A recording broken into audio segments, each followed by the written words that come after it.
ദൈവാത്മാവിൻ്റെ ഹൃദയത്തിൽ പ്രകാശിപ്പിച്ച ഒരു സന്ദേശം പങ്കുവച്ച് എൻ്റെ വാക്കുകൾ ഉപസംഹരിപ്പാൻ ഞാൻ കർത്തൃകൃപയിൽ ആശ്രയിച്ച് ആഗ്രഹിക്കുന്നു.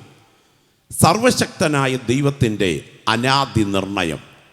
തിമത്തിയോസിൻ്റെ 2-ാം ലേഖനം 1-ാം അധ്യായത്തിൻ്റെ 12-ാം വാക്യവും, തിമത്തിയോസിൻ്റെ 2-ാം ലേഖനം 1-ാം അധ്യായത്തിൻ്റെ 12-ാം വാക്യവും, റോമാലേഖനം 8-ാം അധ്യായം 28-29 വാക്യങ്ങളും ശബ്ദമുയർത്തി വായിച്ച് സഹായിക്കാം.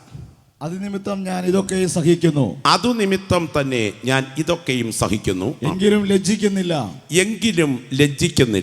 ഞാൻ ആരെ വിശ്വസിച്ചിരിക്കുന്നു എന്നറിയുന്നു. അവൻ എൻ്റെ ഉപനിധി. ആ ദിവസം വരെ സൂക്ഷിപ്പാൻ ശക്തനെന്ന് ഉറച്ചും ഇരിക്കുന്നു. റോമാലേഖനം 8-ന്റെ 28, 29, 30 വാക്യങ്ങൾ കൂടെ. റോമാലേഖനം 8-ന്റെ 28 മുതൽ 30 വരെയുള്ള വാക്യങ്ങൾ. എന്നാൽ ദൈവത്തെ സ്നേഹിക്കുന്നവർക്ക് നിർണയപ്രകാരം വിളിക്കപ്പെട്ടവർക്ക്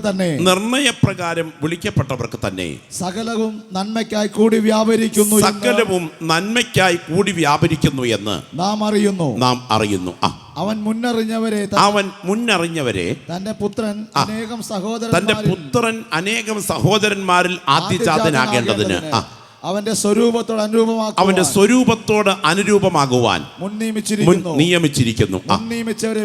മുൻ നിയമിച്ചവരെ വിളിച്ചും വിളിച്ചവരെ നീതീകരിച്ചും നീതീകരിച്ചവരെ തേജസ്കരിച്ചുമിരിക്കുന്നു. ഒരിക്കൽ കൂടെ കരങ്ങളൊന്ന് ഉയർത്തി കർത്താവിന് സ്തോത്രം ചെയ്താട്ടെ.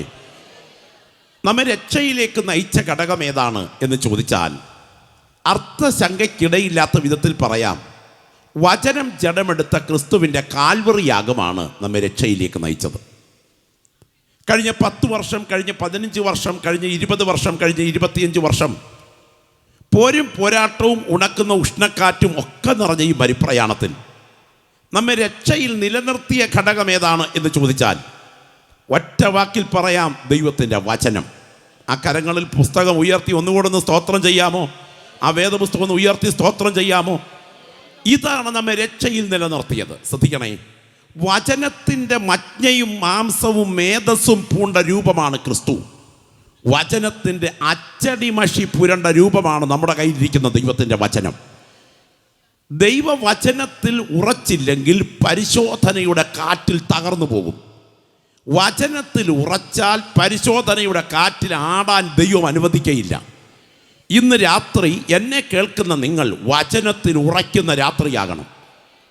ജീവിതത്തിൽ നമുക്ക് സംഭവിക്കുന്ന എല്ലാ വിഷയങ്ങളുടെയും പുറകിൽ നമ്മൾ അറിയാത്ത ഒരു കരം നമുക്ക് വേണ്ടി ചലിച്ചുകൊണ്ടിരിക്കുന്നു. ഇത് വിശ്വസിക്കുന്നവരായിരിക്കണം കൃപ പ്രാപിച്ച ദൈവമക്കൾ. ഒരിരുട്ടിൻ്റെ ശക്തികൾക്കും ഒരു പാതാള ഗോപുരങ്ങൾക്കും ഒരു സാത്താൻ്റെ ഒടുങ്ങാ പകയ്ക്കും ഒരു ശാപത്തിൻ്റെ കെട്ടുകൾക്കും എന്നെക്കുറിച്ചുള്ള ദൈവത്തിൻ്റെ പദ്ധതി തകർക്കാൻ കഴിയുകയില്ല എന്ന് ഉറപ്പ് പ്രാപിച്ച ദൈവമക്കൾ ഇരിക്കുന്ന ഇരിപ്പിൽ അത് ഓർത്ത് കഴിയുമ്പോൾ അറിയാതെ ദൈവത്തിന് സ്തോത്രം ചെയ്യും. കാരണം ഞാൻ അറിയാത്ത ഒരു കരം എൻ്റെ ജീവൻ്റെ പുറകിൽ ചലിച്ചുകൊണ്ടിരിക്കുന്നു. ഞാനൊരു വാക്യം ഇന്ന് രാത്രിയിൽ ഉദ്ധരിക്കുമ്പോൾ അത് വിശ്വസിക്കുന്ന ദൈവമക്കൾ എന്നോടൊപ്പം സ്തോത്രം ചെയ്യണം. ഞാൻ ഇരിക്കുന്നതും എഴുന്നേൽക്കുന്നതും നീ അറിയുന്നു. എൻ്റെ നടപ്പും കിടപ്പും നീ ശോധന ചെയ്യുന്നു. എൻ്റെ വഴികളൊക്കെയും നിനക്ക് മനസ്സിലായിരിക്കുന്നു. നീ അറിയാതൊരു വാക്കും എൻ്റെ നാവിന്മേലില്ല. നീ മുൻപും പിൻപും എന്നെ അടച്ചു, നിൻ്റെ കൈ എൻ്റെ മേൽ വെച്ചിരിക്കുന്നു. ഈ പരിജ്ഞാനം എനിക്ക് അത്യത്ഭുതമാകുന്നു.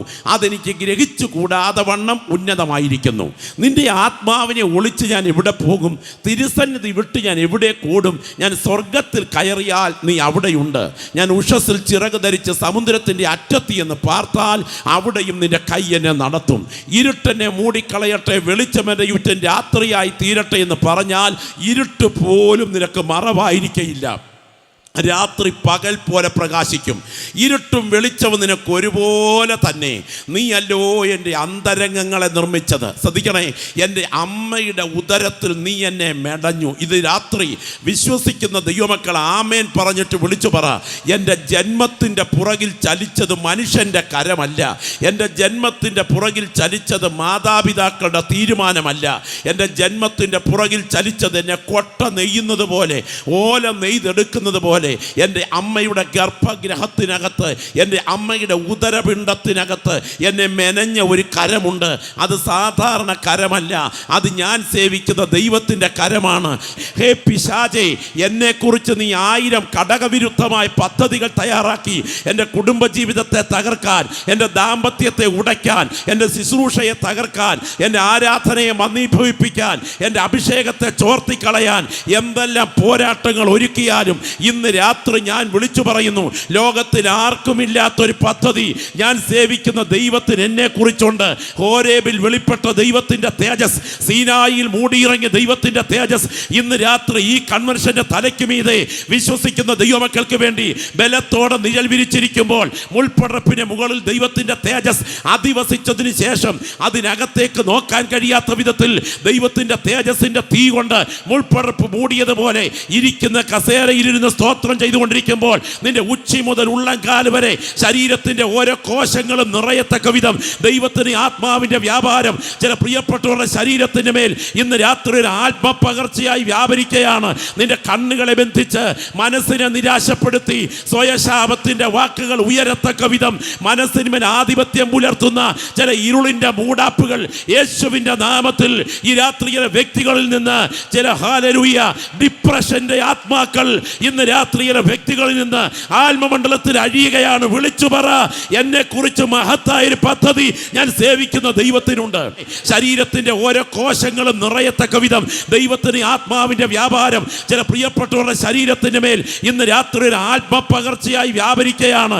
നിന്റെ കണ്ണുകളെ ബന്ധിച്ച് മനസ്സിനെ നിരാശപ്പെടുത്തി സ്വയശാപത്തിന്റെ വാക്കുകൾ ഉയരത്തക്ക വിധം മനസ്സിന്മേൽ ആധിപത്യം പുലർത്തുന്ന ചില ഇരുളിന്റെ മൂടാപ്പുകൾ യേശുവിൻ്റെ നാമത്തിൽ ഈ രാത്രിയിലെ വ്യക്തികളിൽ നിന്ന് ചില ഹല്ലേലൂയ ഡിപ്രഷന്റെ ആത്മാക്കൾ ഇന്ന് രാത്രിയിലെ വ്യക്തികളിൽ നിന്ന് ആത്മമണ്ഡലത്തിൽ അഴിയുകയാണ്. വിളിച്ചു പറ, എന്നെ കുറിച്ച് മഹത്തായ ഒരു പദ്ധതി ഞാൻ സേവിക്കുന്ന ദൈവത്തിനുണ്ട്. 900 ഇരുമ്പ് രഥങ്ങളുമായി എതിരെ വരുന്ന സീസറിയുടെ ശക്തിയേക്കാൾ ഈന്തലിന്റെ ചുവട്ടിരുന്ന് കരയുന്ന ദെബോരയുടെ കണ്ണുനീർ തുള്ളികൾക്ക് മുൻപിൽ ശത്രുവിന്റെ കുതിരക്കാലുകളെ മുറിച്ചു കളയാൻ ദൈവത്തിന്റെ ദൂതവ്യൂഹങ്ങൾ എഴുന്നേറ്റതുപോലെ ഇന്ന് രാത്രി നടന്നുകൊണ്ടിരിക്കുന്ന കൺവെൻഷന്റെ പ്രാരംഭ മിനിറ്റുകളിൽ തന്നെ വിശ്വസിക്കുന്നവർക്ക് വേണ്ടി വ്യാപരിക്കുന്ന ദൈവശക്തിയുടെ അളവറ്റ വലിപ്പം വീശിയടിക്കുന്ന ഒരു കാറ്റ് പോലെ ഈ ഗ്രൗണ്ടിൽ പ്രവഹിച്ചിട്ട് ചില പ്രിയപ്പെട്ടവരുടെ ഹൃദയങ്ങളോട് സംസാരിക്കുന്നു.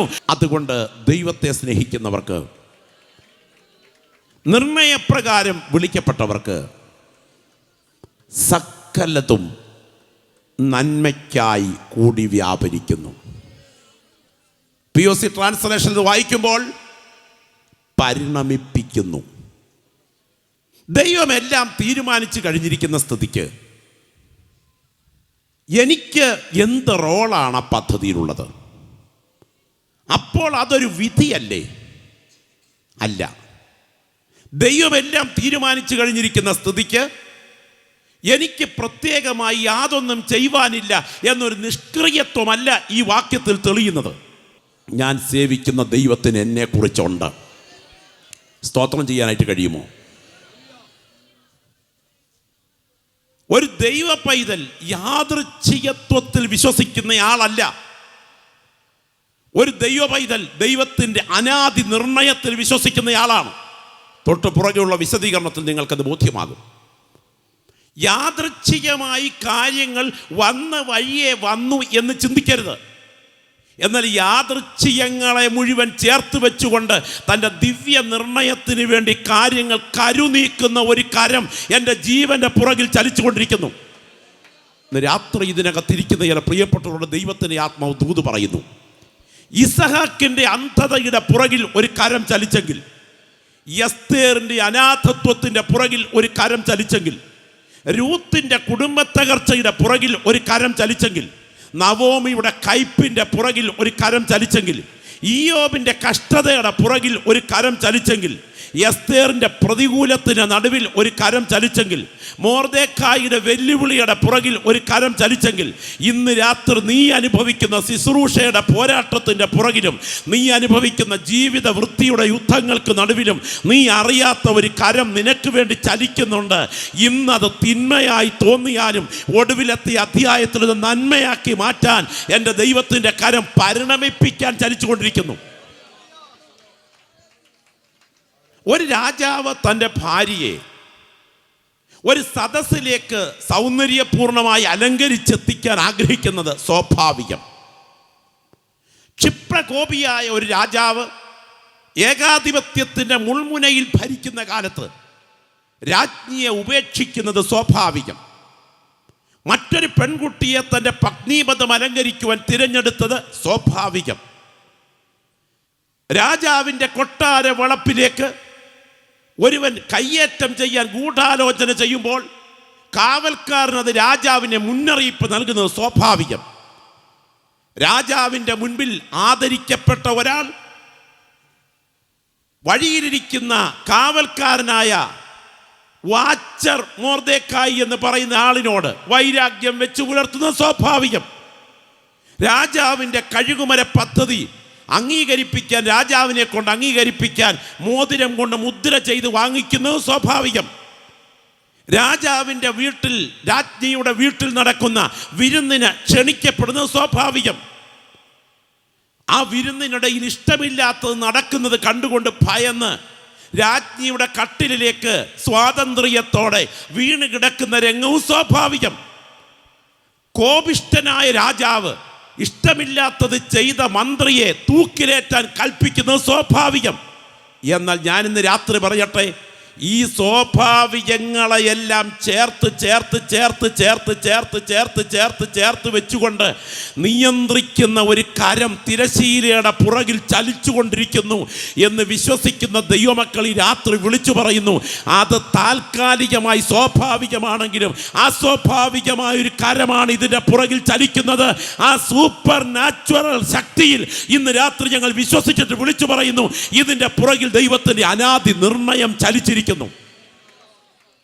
എൻ്റെ മുൻപിലിരിക്കുന്ന ദൈവമക്കളെ, ദൈവത്തിൻ്റെ അനാദി നിർണയം എന്ന് പറയുന്നത് നമ്മുടെ മേൽ അടിച്ചേൽപ്പിക്കപ്പെട്ട വിധിയല്ല.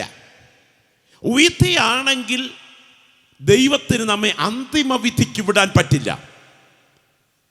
അന്തിമ വിധി ദിനം നിങ്ങൾ കാണുക. ഓരോ പേർ വിളിച്ച് ദൈവം വ്യക്തികളെ തീപ്പൊയ്കയിലേക്ക് ഒഴിച്ചുവിടുന്ന സമയം. ഞാൻ ഇങ്ങനൊരു ഉദാഹരണം പറയട്ടെ. ദൈവം പേർ വിളിക്കുകയാണ്, ഫുലാൻ ദേവി. ഫുലാൻ ദേവി കയറി വരികയാണ്. ദൈവം ചോദിക്കുന്നു, അന്തിമ വിധി ദിനം കൊള്ളക്കാരിയും കൊലപ്പുള്ളിയുമായ നിനക്ക് നരകമല്ലേ വിധി എന്ന് ചോദിച്ച് ജീവന്റെ പുസ്തകത്തിൽ പേരില്ലാത്തവളെ നിത്യ നരകത്തിലേക്ക് അയക്കാൻ ദൈവം സജ്ജമാകുമ്പോൾ തിരിച്ചു നിന്ന് ഫൂലാൻ ദേവി ഒരു ചോദ്യം ചോദിക്കുകയാണെന്നിരിക്കട്ടെ. ദൈവമേ, ഞാൻ പൊക്കോളാം, പക്ഷെ അതിനു മുൻപേ ഒരു ചോദ്യം.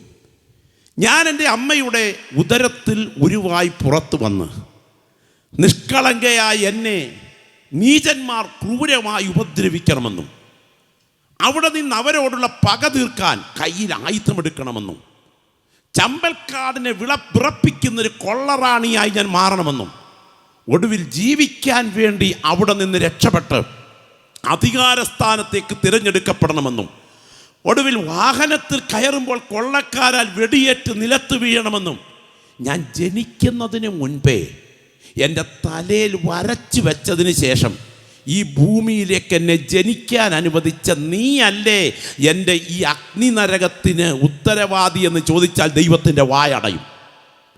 അതുകൊണ്ട് തന്നെ ദൈവം വ്യക്തിയുടെ മേൽ വിധി അടിച്ചേൽപ്പിക്കുന്നില്ല. നിനക്ക് തിരഞ്ഞെടുപ്പിൻ്റെ സ്വാതന്ത്ര്യം നൽകാൻ ദൈവത്തിൻ്റെ കരം ചലിക്കുന്നു. ഇന്ന് രാത്രിയിൽ രക്ഷപ്പെടാനുള്ള തിരഞ്ഞെടുപ്പിൻ്റെ സ്വാതന്ത്ര്യം നിന്റെ മുൻപിൽ ഒരുക്കി വെച്ചിട്ട് നിന്റെ സ്വാതന്ത്ര്യത്തിൻ്റെ പുറകിൽ നിന്നുകൊണ്ട് പ്രവർത്തിക്കുന്ന ദൈവത്തിൻ്റെ സർവജ്ഞാനത്തിൻ്റെ ശക്തിയാണ് ഞാൻ ഇന്ന് രാത്രിയിൽ വിളിച്ചു പറയുന്ന ദൈവത്തിൻ്റെ അനാദി നിർണയം. യേശുവിനെ ഒറ്റിക്കൊടുക്കേണ്ടതിന് യൂദയുടെ മേൽ ദൈവം നിർണയിച്ചിട്ടില്ല. യൂദയെ ദൈവം അറിയുന്നു. ഞാനിന്ന് രാത്രി ഇവിടെ പ്രസംഗം നടത്തിക്കൊണ്ടിരിക്കുമ്പോൾ ഇത് നിർത്താനും തുടരാനും എനിക്ക് സ്വാതന്ത്ര്യമുണ്ട്.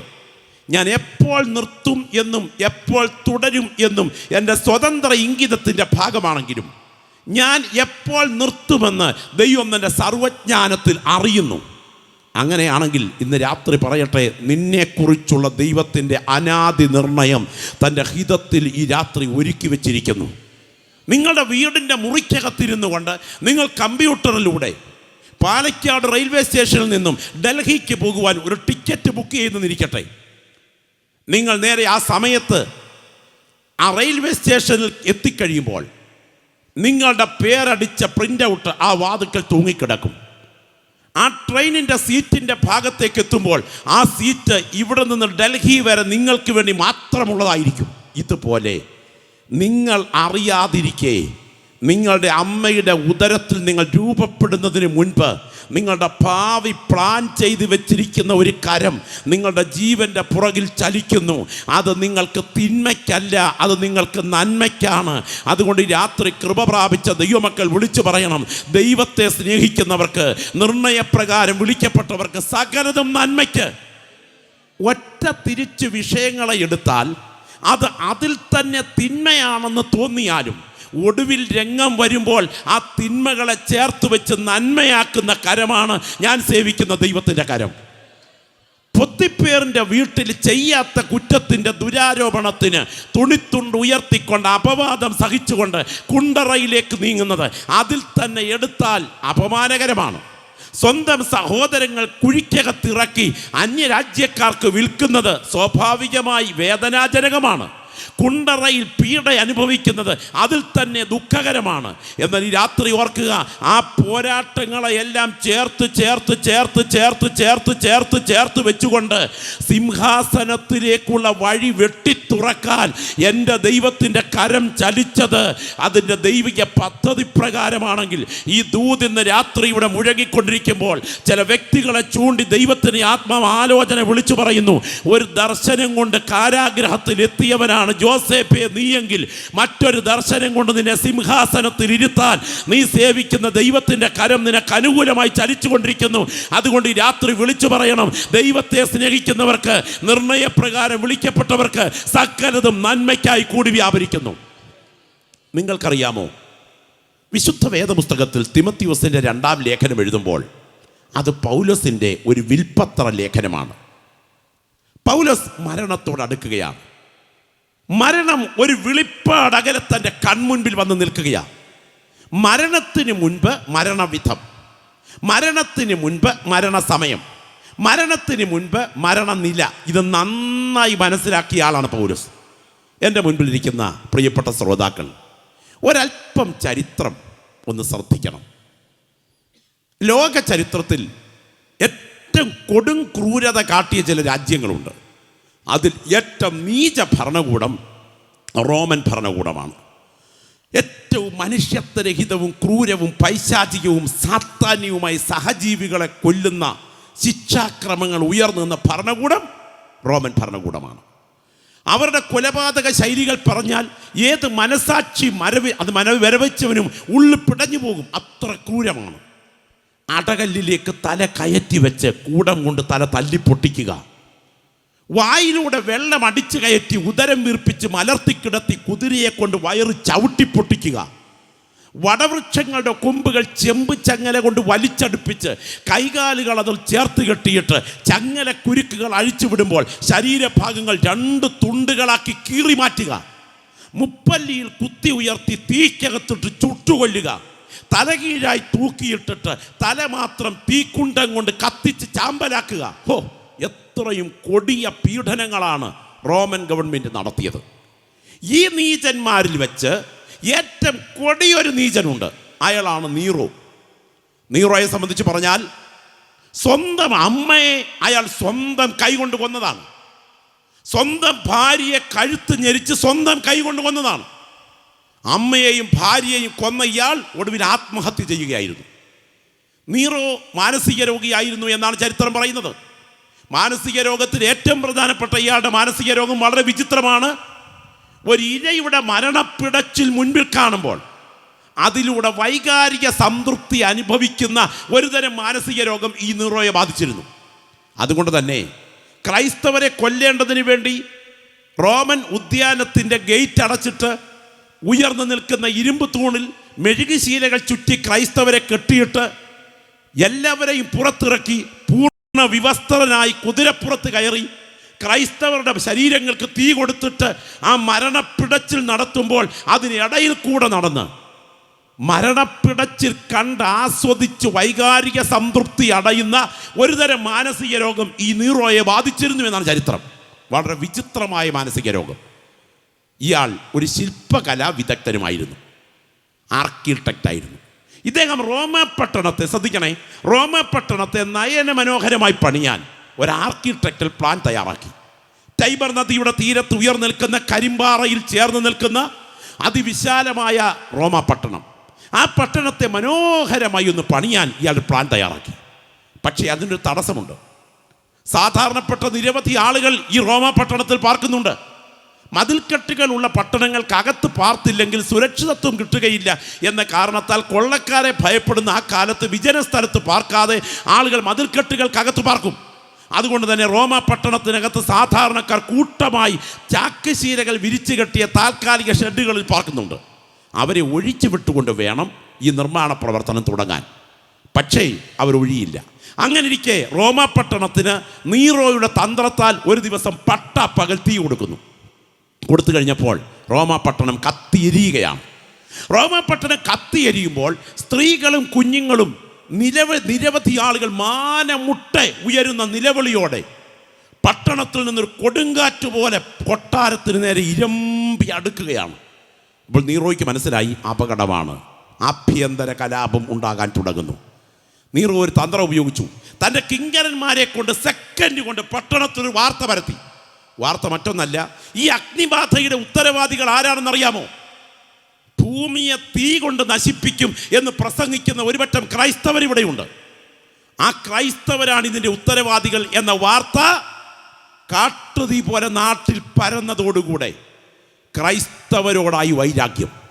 കണ്ണിൽ കണ്ടവരെ മുഴുവൻ നാട്ടുകാർ കൊല്ലുകയാണ്. ക്രൂരവും നീചവും മൃഗീയവും മനുഷ്യത്വരഹിതവുമായി ക്രൈസ്തവരെ കൊല്ലുകയാണ്.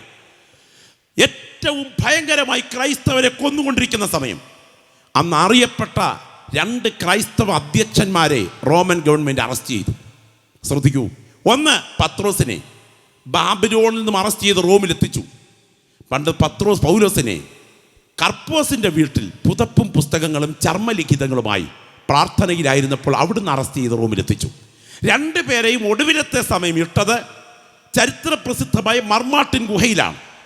ഒരു വശത്തൂടെ ടൈബർ നദി ഒഴുകുന്നതിൻ്റെ മറുവശത്ത് തീരത്ത് ഉയർന്നു നിൽക്കുന്ന കരിമ്പാറയിലെ ഒരു വലിയ ജയിലറയാണ് മർമാട്ടിൻ ജയിലറ. ചരിത്ര വിസ്മൃതികൾ പേറി ഇന്നുമുള്ള ആ ജയിലറ, അതിനകത്ത് നിന്നാണ് പൗലോസിനോട് പത്രോസ് ഒടുവിലായി യാത്ര പറഞ്ഞ് അന്ത്യചുംബനം ചെയ്ത് തലകീഴായി ക്രൂശിക്കപ്പെടുവാനായി പോകുന്നത്. ഒടുവിൽ പൗലോസ് മരണത്തോട് അടുക്കുകയാണ്. പ്രിയപ്പെട്ടവരെ, ഇദ്ദേഹത്തിൻ്റെ മരണം സാധാരണ നിലയിൽ നടത്തരുത്. മതപരിവർത്തനത്തെ ഭയപ്പെടുത്തി തടയുക എന്ന ലക്ഷ്യത്തോടുകൂടെ ഒരു വലിയ പിരമിഡിൻ്റെ ചുവട്ടിൽ നടക്കുന്ന ചരിത്രപ്രസിദ്ധമായ ചന്ത ദിവസം ഓസ്തിയയ്ക്ക് തിരിയുന്ന രാജവീതിയിലേക്ക് നടത്തിക്കൊണ്ടുപോയി 2.5 അടി പൊക്കമുള്ളൊരു കൽത്തൂണിലേക്ക് തല താഴ്ത്തി വെച്ച് കഴുത്ത് വെട്ടിമാറ്റണം എന്നായിരുന്നു റോമൻ കോടതിയുടെ വിധി.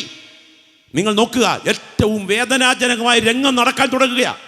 അതിനിടയിൽ അദ്ദേഹത്തിന് മനസ്സിലായി തൻ്റെ മരണം സാധാരണ മരണമല്ല.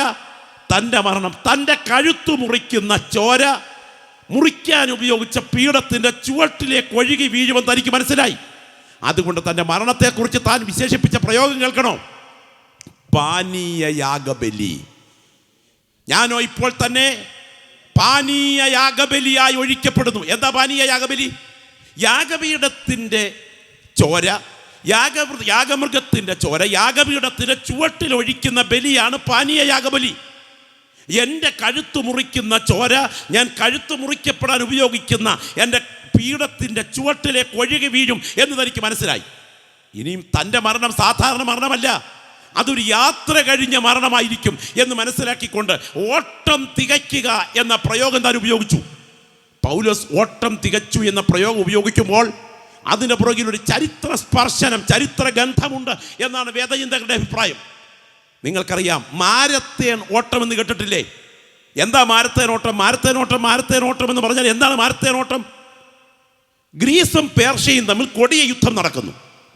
യുദ്ധമേഖലയിൽ ഗ്രീസ് പരാജയത്തിൻ്റെ നെല്ലിപ്പലകയിലേക്ക് ഒടുവിലത്തെ സമയം ഗ്രീസ് ഒരു വിധത്തിൽ ജയിക്കുന്നു. പേർഷ്യയുടെ യുദ്ധമേഖലയിൽ നിന്നും ഗ്രീസിലെ കോടതി മുറിയിലേക്ക് ഏതൻസിലേക്ക് വിജയിച്ച വാർത്ത അറിയിപ്പാൻ ഒരു അഞ്ചൽക്കാരനെ പടയാളികൾ ചുമതലപ്പെടുത്തുന്നു. അയാൾ ഓടുന്നു. എവിടുന്ന്?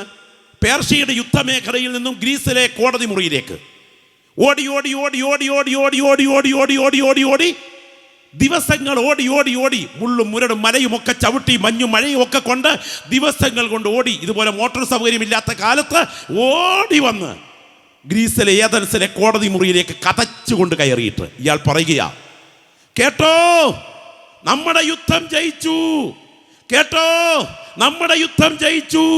മൂന്നാം പ്രാവശ്യം കേട്ടോ എന്ന് പറയാൻ ശബ്ദം ഉയർത്തുകയും അയാൾ ബോധരഹിതനായി വീണ് മരിക്കുകയും ചെയ്തതുപോലെയായിരുന്നു.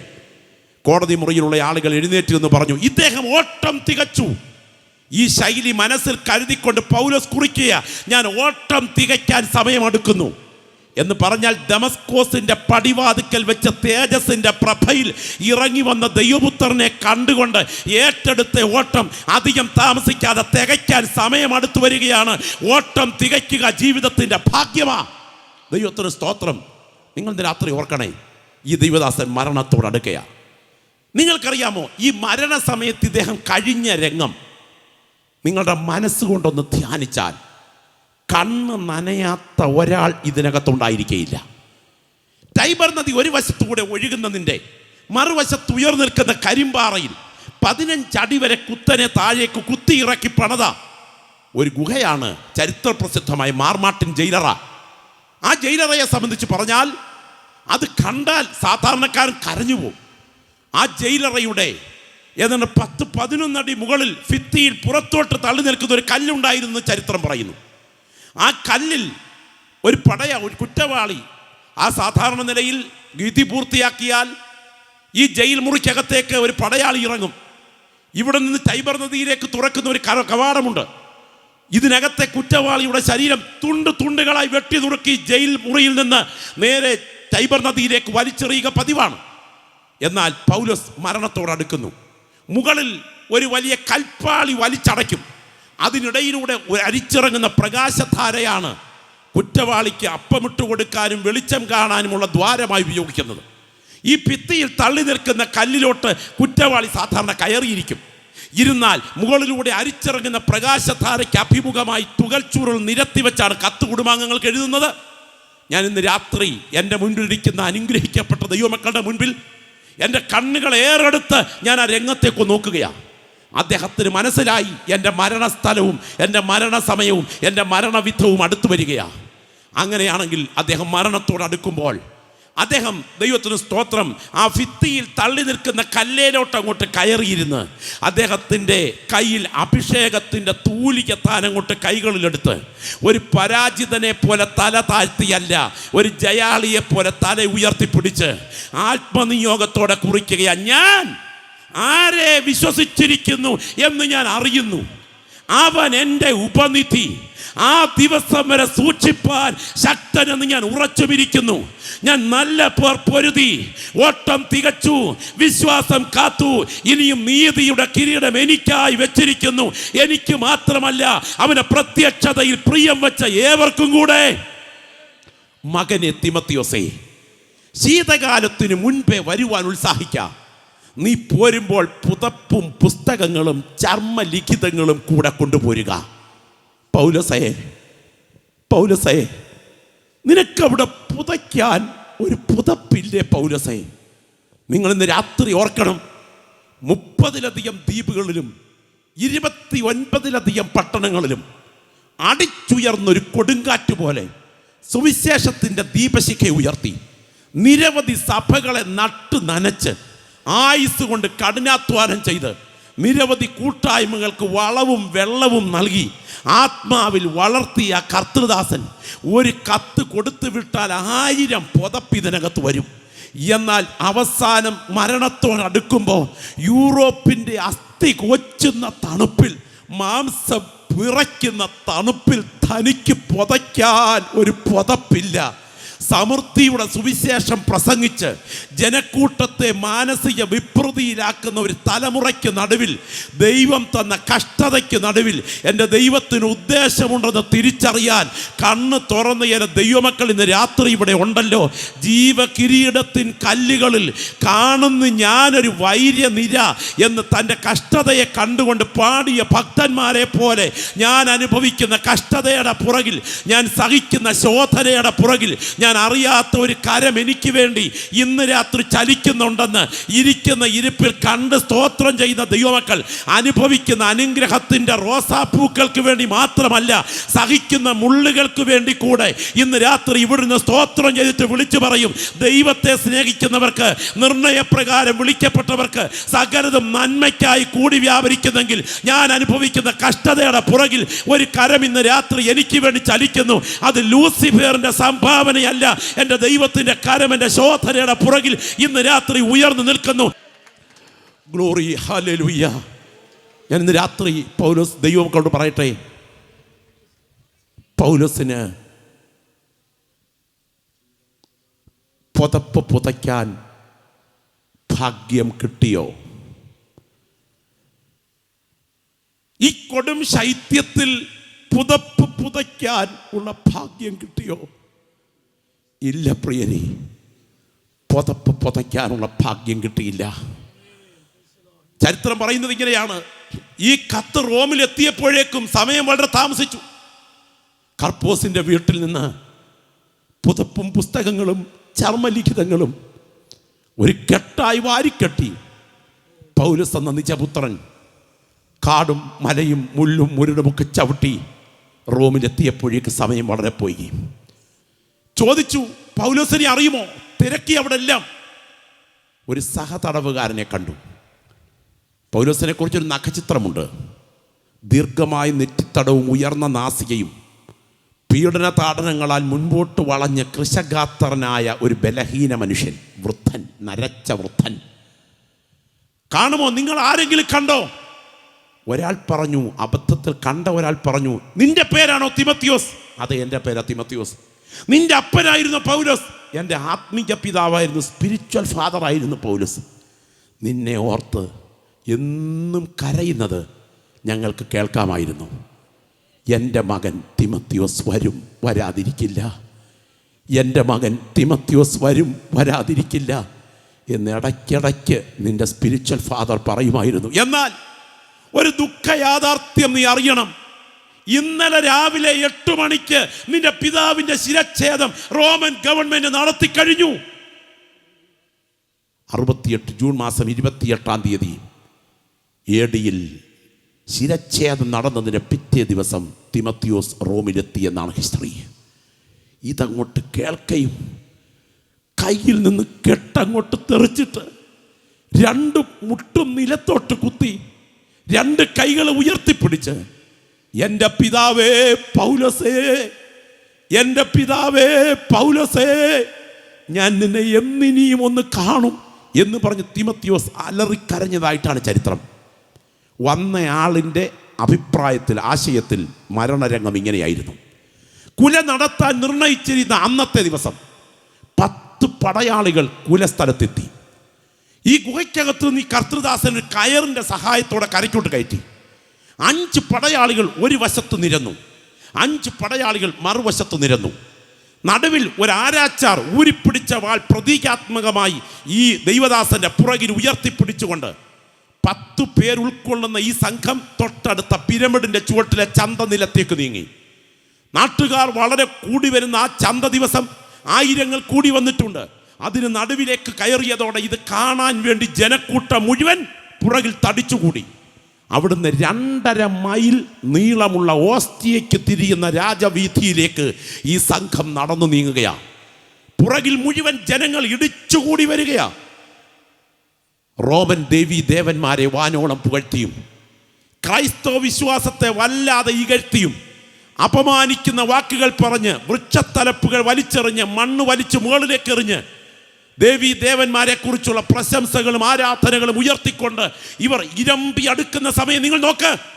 5 പടയാളികൾ ഒരു വശത്ത്, 5 പടയാളികൾ മറുവശത്ത്, നടുവിലെ വൃദ്ധനായ മനുഷ്യൻ ചങ്ങലയ്ക്കിടപ്പെട്ടവനായി കുലസ്ഥലത്തേക്ക് 2.5 മൈൽ നടന്നു നീങ്ങുമ്പോ ആ ഉള്ളിൽ തുള്ളി തുടിച്ച ചിന്തകൾ എന്തൊക്കെയായിരിക്കും ആ നടപ്പിൽ? പരാജിതനെ പോലെ തല താഴ്ത്തി, ഓ ദൈവത്തിന് സ്തോത്രം, അപമാന സ്വരത്തിൽ ചെവിയിൽ വിരലിട്ടുകൊണ്ടല്ല ഇത് നടക്കുന്നത്. ഒരു വിജയിയെ പോലെ തല ഉയർത്തിപ്പിടിച്ച് ക്രിസ്തുവിൻ്റെ പടയാളി നടന്നു നീങ്ങുകയാണ്. ഞാൻ ഇന്ന് രാത്രി എൻ്റെ ആത്മമണ്ഡലത്തിൻ്റെ കാഴ്ചയിൽ ഇവിടെ ഇരിക്കുന്ന ദൈവമക്കളുടെ മധ്യത്തിൽ നിന്ന് എത്തി നോക്കിയിട്ട് വിളിച്ചു പറയട്ടെ, ഹേ മരണമേ നിന്റെ ജയം എവിടെ?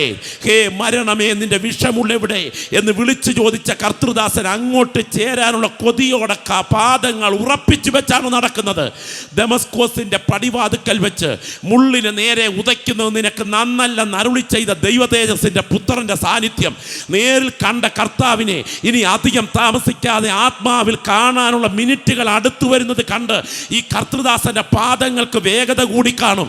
14 സംവത്സരങ്ങൾക്ക് മുൻപ് 3 സ്വർഗത്തോളം എടുക്കപ്പെട്ടപ്പോൾ കണ്ട വെളിപ്പാടുകളുടെ ആധിക്യം ഈ നടക്കുന്ന നടപ്പിന് ആത്മാവിൽ കണ്ടുകൊണ്ട് ഉച്ചരിക്കാൻ കഴിയുന്ന അന്യഭാഷയുടെ നാവിൻ്റെ ചലനം അവൻ്റെ അധരങ്ങളിൽ ഉയർത്തിക്കൊണ്ട് അവൻ ഓരോ ചുവടുകൾ വെച്ചൊരു ജയാളിയെ പോലെ, ഓട്ടം തികയ്ക്കുന്ന ഒരു പടയാളിയെ പോലെ കുലനിലത്തേക്ക് ഇതാ പൗലോസ് അടുത്തു കഴിഞ്ഞു. മരണസമയം അടുത്തു. തല കറുത്ത തുണി കൊണ്ട് മൂടി മുട്ടുകുത്താൻ ആരാച്ചാർ കൽപ്പിച്ചു. മുട്ടുകുത്തി. ആ ധന്യനായ പ്രവാചക വരണ്യന്റെ, ആ ശക്തനായ അഭിഷിക്തന്റെ, കാലം കണ്ട കരുത്തുറ്റ അനുഗ്രഹീതനായ സുവിശേഷകന്റെ, ഒരു ധന്യ ജീവിതത്തിന്റെ ഉടമയായ ആ കർത്തൃദാസന്റെ, പഴയ നിയമത്തിലെ ശൗൽ ഇസ്രയേല്യരിൽ എല്ലാവരെക്കാളും തോൾ മുതൽ ഉയരമുള്ളവനായിരുന്നെങ്കിൽ പുതിയ നിയമത്തിൻ്റെ ശൗൽ ക്രിസ്തീയ ആശയങ്ങൾക്ക് വേണ്ടി ആരെക്കാളും ഉയരമുള്ള ഈ അഭിഷിക്തൻ്റെ മുട്ടങ്ങോട്ട് മടക്കി അവൻ്റെ തല താഴ്ത്തിക്കഴിഞ്ഞപ്പോൾ ആരാച്ചാറിൻ്റെ മിന്നിത്തിളങ്ങുന്ന പടവാൾ ആ കർത്തൃദാസൻ്റെ കഴുത്തിലൂടെ ഒന്ന് കയറി ഇറങ്ങി. ആ തിരസ് തല 3 തെറിച്ചുരുണ്ടു. ആ കബന്ധം പുറകോട്ടു മലച്ചു. ആ ഭക്തൻ വിട്ടുപിരിഞ്ഞ് ക്രിസ്തുവിനോടുകൂടെയായി. ഞാൻ ഇന്ന് രാത്രി കൃപ പ്രാപിച്ച ദൈവമക്കളോട് ചോദിക്കുന്നു, എന്ത് നേടിയ ഒരായുസ് കൊണ്ട്, എന്ത് നേടിയ ഒരായുസ് കൊണ്ട്? വെട്ടിപ്പിടിച്ച സഭകളുടെ എല്ലാം അധികാര സ്ഥാനത്തെത്തി ഭരിച്ചില്ല. ൾക്ക് വേണ്ടതൊന്നും മാറ്റിവെക്കാൻ ഭാഗ്യം കിട്ടിയില്ല. എന്നാലും നിത്യത കൈവിട്ടു പോകാതെ അവിടെ എത്തിയെങ്കിൽ ഇന്ന് രാത്രി മണ്ണേ പ്രതി മാണിക്യം കൈവടിയാതെ എൻ്റെ മേൽ വ്യാപരിക്കുന്ന ദൈവകൃപയാണ് എനിക്ക് വലുതെന്ന് കാണാൻ കണ്ണ് തുറക്കുന്ന ഒരു ദൈവ പൈതൽ ഇന്ന് രാത്രി ഇവിടെ ഉണ്ടെങ്കിൽ നിൻ്റെ മേൽ ദൈവശക്തി വ്യാപരിക്കുന്ന രാത്രിയാകട്ടെ. ഇടം വലം നോക്കാതെ ഈ ആയുസിൽ ലഭ്യമായ ദൈവകൃപയുടെ വ്യാപാരം നിന്റെ ശിരസിന്മേൽ ഒഴുകിയിറങ്ങുന്ന ഇന്ന് രാത്രി ആത്മനിറവ് പ്രാപിച്ച എത്ര ദൈവമക്കൾക്ക് അധികാരത്തോടെ പറയാൻ കഴിയും, ദൈവത്തെ സ്നേഹിക്കുന്നവർക്ക്, നിർണയപ്രകാരം വിളിക്കപ്പെട്ടവർക്ക് സകലതും നന്മയ്ക്കായി കൂടി വ്യാപരിക്കുന്നെങ്കിൽ ഞാൻ അനുഭവിക്കുന്ന ശോധനയുടെ പുറകിൽ ഞാൻ അറിയാത്ത ഒരു കരം ഇന്ന് രാത്രി ചലിച്ചുകൊണ്ടിരിക്കുകയാണ്. ദൈവശക്തി ഇന്ന് രാത്രി ഇവിടെ വ്യാപരിക്കുമ്പോൾ ദൈവത്തിന് ആത്മാവ് ഇതിനകത്തിരിക്കുന്ന വ്യക്തികളെ ആത്മാവിൽ ഒരുക്കുകയാണ്. ചില കണ്ണുകളെ പരിശുദ്ധാത്മാവ് ദർശനത്തിനായി തുറക്കുന്ന രാത്രിയാ. ഞാനിന്ന് രാത്രി കാണുന്നു, പരിശുദ്ധാത്മാവ് രാത്രി യോഗത്തിൽ ചില ക്രിയകൾ നടത്തിക്കൊണ്ടിരിക്കുകയാണ്. തങ്ങളെക്കുറിച്ചുള്ള ദൈവത്തിൻ്റെ മഹത്തായ ഉദ്ദേശം കാണാൻ ആത്മാവിൽ തിരിച്ചറിഞ്ഞ ഒരു ദൈവപൈതൽ ഇവിടെ ഉണ്ടെങ്കിൽ നീ ഇന്ന് രാത്രി വാപൂട്ടി ഇതിനകത്ത് ഇരിക്കരുത്. പരിശുദ്ധാത്മാവ് ഇന്ന് രാത്രി നിന്നോട് ആത്മാവിൻ്റെ ആലോചന വിളിച്ചു പറയുന്നു. തോൽക്കൊല്ലനായ ശീമോന്റെ വീട്ടിലെ വെൺമാടത്തിൽ പ്രാർത്ഥിക്കാൻ കയറിയ പത്രോസിന്റെ അഡ്രസ്സ് അവിടുന്ന് 28 കിലോമീറ്റർ അപ്പുറത്തുള്ള പട്ടാള മേധാവിയായ കൊർന്നല്യോസിന്റെ മുറിക്കകത്ത് ഒരു ദൂതനെ വിട്ട് കൈമാറ്റം ചെയ്തതുപോലെ നീ അറിയാത്ത വ്യക്തികളോട് നിന്നെക്കുറിച്ചുള്ള അഡ്രസ്സുകൾ പോലും കൈമാറിക്കൊണ്ട് നിന്റെ ശുശ്രൂഷയുടെ ഭാവി ഒരുക്കാൻ നീ സേവിക്കുന്ന നാഥന്റെ കരം ഇന്ന് രാത്രിയും നിനക്ക് വേണ്ടി ചലിച്ചുകൊണ്ടിരിക്കുകയാണ്. ഇരിക്കുന്നത് ഈ ഗ്രൗണ്ടിൽ കൺവെൻഷന്റെ കസേരയിലാണെങ്കിലും ചില വ്യക്തികളുടെ മേൽ അഭിഷേകത്തിന്റെ വിടുതലുകൾ കർത്താവ് പകരുകയാണ്. ഞാൻ സേവിക്കുന്ന ദൈവത്തിനുണ്ട്. ആ കരമൊന്ന് ഉയർത്തിപ്പിടിക്കാമോ? ആ കരമൊന്ന് ഉയർത്തിപ്പിടിക്കാമോ? ശബ്ദം ഉയർത്തി വാ തുറന്നൊന്ന് പ്രാർത്ഥിക്കാമോ? വചനം കേട്ടുകൊണ്ടിരിക്കുമ്പോൾ തന്നെ പ്രാർത്ഥിക്കാൻ കഴിയുന്ന ഒരു നാവിന്ന് രാത്രി ഇവിടെ ഉണ്ടെങ്കിൽ അസാധാരണമായൊരു ആത്മവ്യാപാരമാണ് ദൈവാത്മാവ് നിൻ്റെ മേൽ പകരുന്നത്. ഓ, ശബ്ദം ഉയർത്തി പ്രാർത്ഥിച്ചു തുടങ്ങിക്കാട്ടെ. ഇന്ന് രാത്രി കൈവെക്കാതെ തന്നെ കർത്താവ് ചില രോഗികളെ ഇതിനകത്ത് സൗഖ്യമാക്കും. ഇന്ന് രാത്രി കൈവെക്കാതെ തന്നെ ചില ബന്ധനങ്ങൾ ഇന്ന് രാത്രി അഴിഞ്ഞു മാറും. ഇതുവരെ പകരപ്പെടാത്ത ചില ദൈവപ്രവർത്തികൾ ചില വ്യക്തികൾക്ക് വേണ്ടി ദൈവാത്മാവ് പകരും. കുഞ്ഞെ, നീ സാധാരണക്കാരിയല്ല. കുഞ്ഞെ, നീ സാധാരണ സാധാരണക്കാരനല്ല. എൻ്റെ കൂടപ്പിറപ്പായ ശുശ്രൂഷക, നീ സ്വയശാപത്തിൻ്റെ വാക്കുകൾ പറയേണ്ടവനല്ല.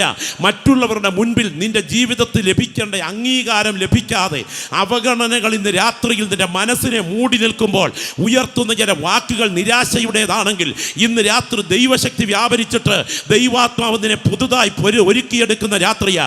എൻ്റെ തലമുടിയുടെ കെമിക്കൽ ബാലൻസ് എനിക്ക് മാത്രമുള്ളതാ. എൻ്റെ നഖത്തിൻ്റെ കെമിക്കൽ ബാലൻസ് എനിക്ക് മാത്രമുള്ളതാ.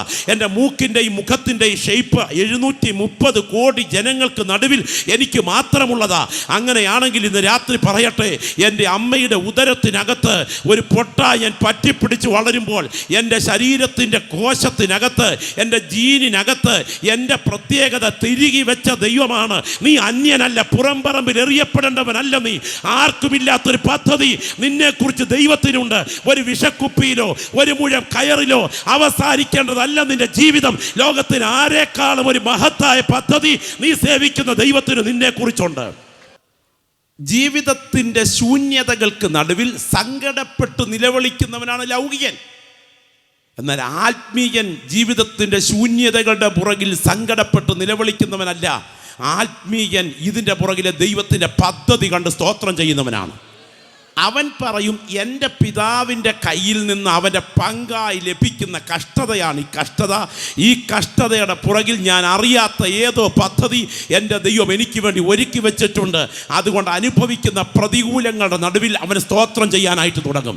ഇന്ന് രാത്രി അനുഭവിക്കുന്ന അനുഗ്രഹങ്ങളെ മാത്രം ഓർത്ത് സ്തോത്രം ചെയ്യുന്നവരല്ല, അനുഭവിക്കുന്ന പ്രതികൂലങ്ങളുടെ നടുവിൽ ദൈവത്തിൻ്റെ കരം കണ്ട് സ്തോത്രം ചെയ്യുന്ന ദൈവമക്കൾ വിളിച്ചു പറയും, ഈ കഷ്ടതയുടെ പുറകിൽ എൻ്റെ ദൈവത്തിന് എന്തോ ഉദ്ദേശമുണ്ട്. ഒരിക്കൽ ഒരു ബൈബിൾ കോളേജിൽ പഠിപ്പിച്ചുകൊണ്ടിരുന്ന ഒരു വേദാധ്യാപകൻ ഇങ്ങനെ പഠിപ്പിക്കുകയാണ്: ദൈവത്തെ സ്നേഹിക്കുന്നവർക്ക്, നിർണയപ്രകാരം വിളിക്കപ്പെട്ടവർക്ക് സകലതും നന്മയ്ക്കായി കൂടി വ്യാപരിക്കുന്നു. ഈ സമയത്ത് ക്ലാസ്സിലെ വിദ്യാർത്ഥികളിൽ ഒരാൾ ചോദിച്ചു, സാർ, ആ വാക്യം ശരിയാണോ? ഏത് വാക്യം?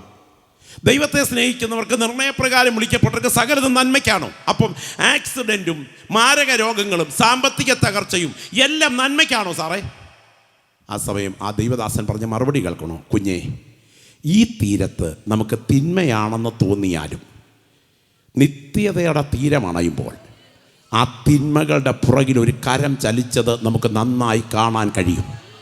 ഇന്ന് രാത്രി ഈ പുൾപിറ്റിൻ്റെ പിൻപിലിരിക്കുന്ന കർത്തൃദാസന്മാരിൽ ചിലരോടും എൻ്റെ മുൻപിൽ വചനം കേട്ടുകൊണ്ടിരിക്കുന്നവരോടും ദൈവത്തിൻ്റെ ആത്മാവ് നിയോഗത്തോടെ വിളിച്ചു പറയുന്നു, നീ ഇന്ന് രാത്രിയിൽ കടച്ചിട്ട് വാക്കുകളേക്കാൾ നെടുവീർപ്പിൻ്റെ സ്വരത്തിൽ പുറത്തിറങ്ങി യോഗത്തിന് വന്നപ്പോൾ ഹൃദയത്തിൻ്റെ ഉള്ളുകൊണ്ട് വേദന കൊണ്ട് ചങ്ക് ഉരുകിക്കൊണ്ട് നീ ഭാരപ്പെട്ട ചില പ്രാർത്ഥനാ വിഷയങ്ങളില്ലേ, അതെന്തുകൊണ്ട് ഇങ്ങനെ ആയിരിക്കുന്നെന്ന് നീ ദൈവത്തോട് ചോദിക്കുന്നു.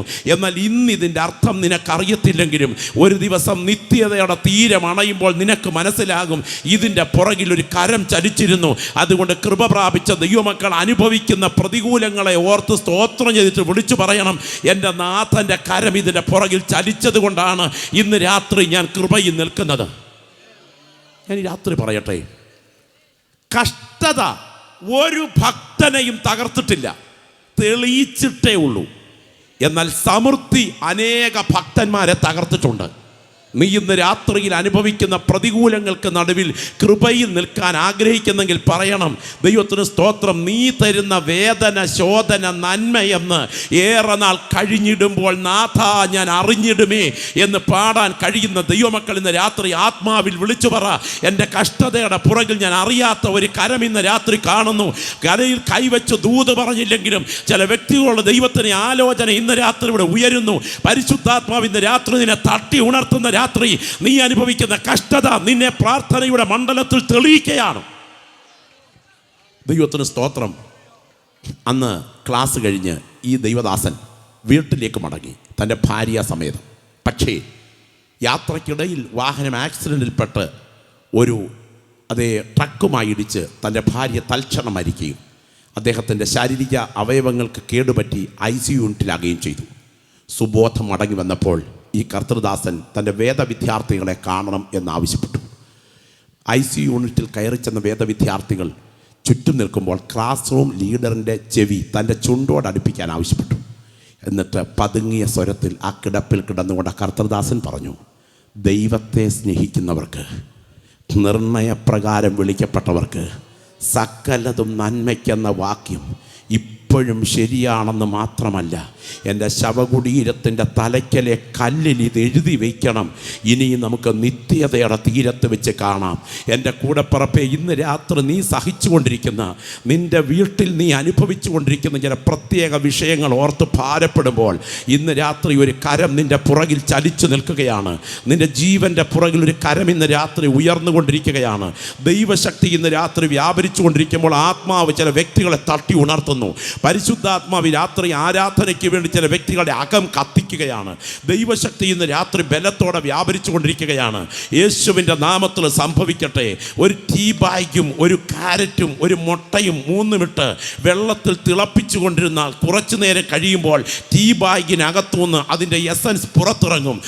കാരറ്റ് വെന്ത് അല്പം കൂടെ അത് ലാഘവമുള്ളതായിട്ട്, അത് മാർദ്ദവമുള്ളതായിട്ട് മാറും. മുട്ട എന്നാൽ കല്ലിച്ച് ദൈവത്തിന് സ്തോത്രം, അത് ഉറച്ചു പോകും. ഇന്ന് രാത്രി വ്യത്യസ്ത പ്രതികരണങ്ങളാണ് പരിശോധനയുടെ ചൂടിനോട് നിനക്ക് കാണിക്കാനുള്ളതെങ്കിലും ഒരു ഭക്തൻ ഇന്ന് രാത്രി ഇരിക്കുന്ന ഇരിപ്പിൽ വിളിച്ചു പറയും, അതെ, ദൈവത്തെ സ്നേഹിക്കുന്നവർക്ക്, നിർണയപ്രകാരം വിളിക്കപ്പെട്ടവർക്ക് സകലതും നന്മയ്ക്കായി കൂടി വ്യാപരിക്കുന്നെങ്കിൽ ഇന്ന് രാത്രി ഞാൻ അനുഭവിച്ചു കൊണ്ടിരിക്കുന്ന പ്രതികൂലത്തിൻ്റെ പുറകിൽ, എൻ്റെ ജീവൻ്റെ പുറകിൽ ഒരു കരം ചലിച്ചു കൊണ്ടിരിക്കുന്നു. എൻ്റെ ജന്മത്തെ ഞാൻ ശപിക്കയില്ല. കാരണം ഈ കഷ്ടതയുടെ പുറകിൽ ദൈവത്തിൻ്റെ ഉദ്ദേശമുണ്ട്. അത് തിരിച്ചറിയുന്ന ദൈവമക്കൾ വിളിച്ചു പറ, ഇത് താൽക്കാലികമാണ്, ഇതിൻ്റെ പുറകിൽ നിത്യതയുടെ പദ്ധതി ഒളിഞ്ഞിരിക്കുന്നു. ഞാൻ ഓർക്കുന്നുണ്ട്, ഞങ്ങളുടെ വീടിൻ്റെ ഭാഗത്ത് ഒരു വല്യപ്പച്ചൻ താമസിച്ചിരുന്നു. പെന്തക്കോസ്ത് സമൂഹത്തിലെ അറിയപ്പെട്ടൊരു കർത്തൃദാസനായിരുന്നു. 98 വയസ്സ് പ്രായമുള്ള എൻ്റെ വല്യമ്മച്ചി പറഞ്ഞത് ഓർക്കുന്നു.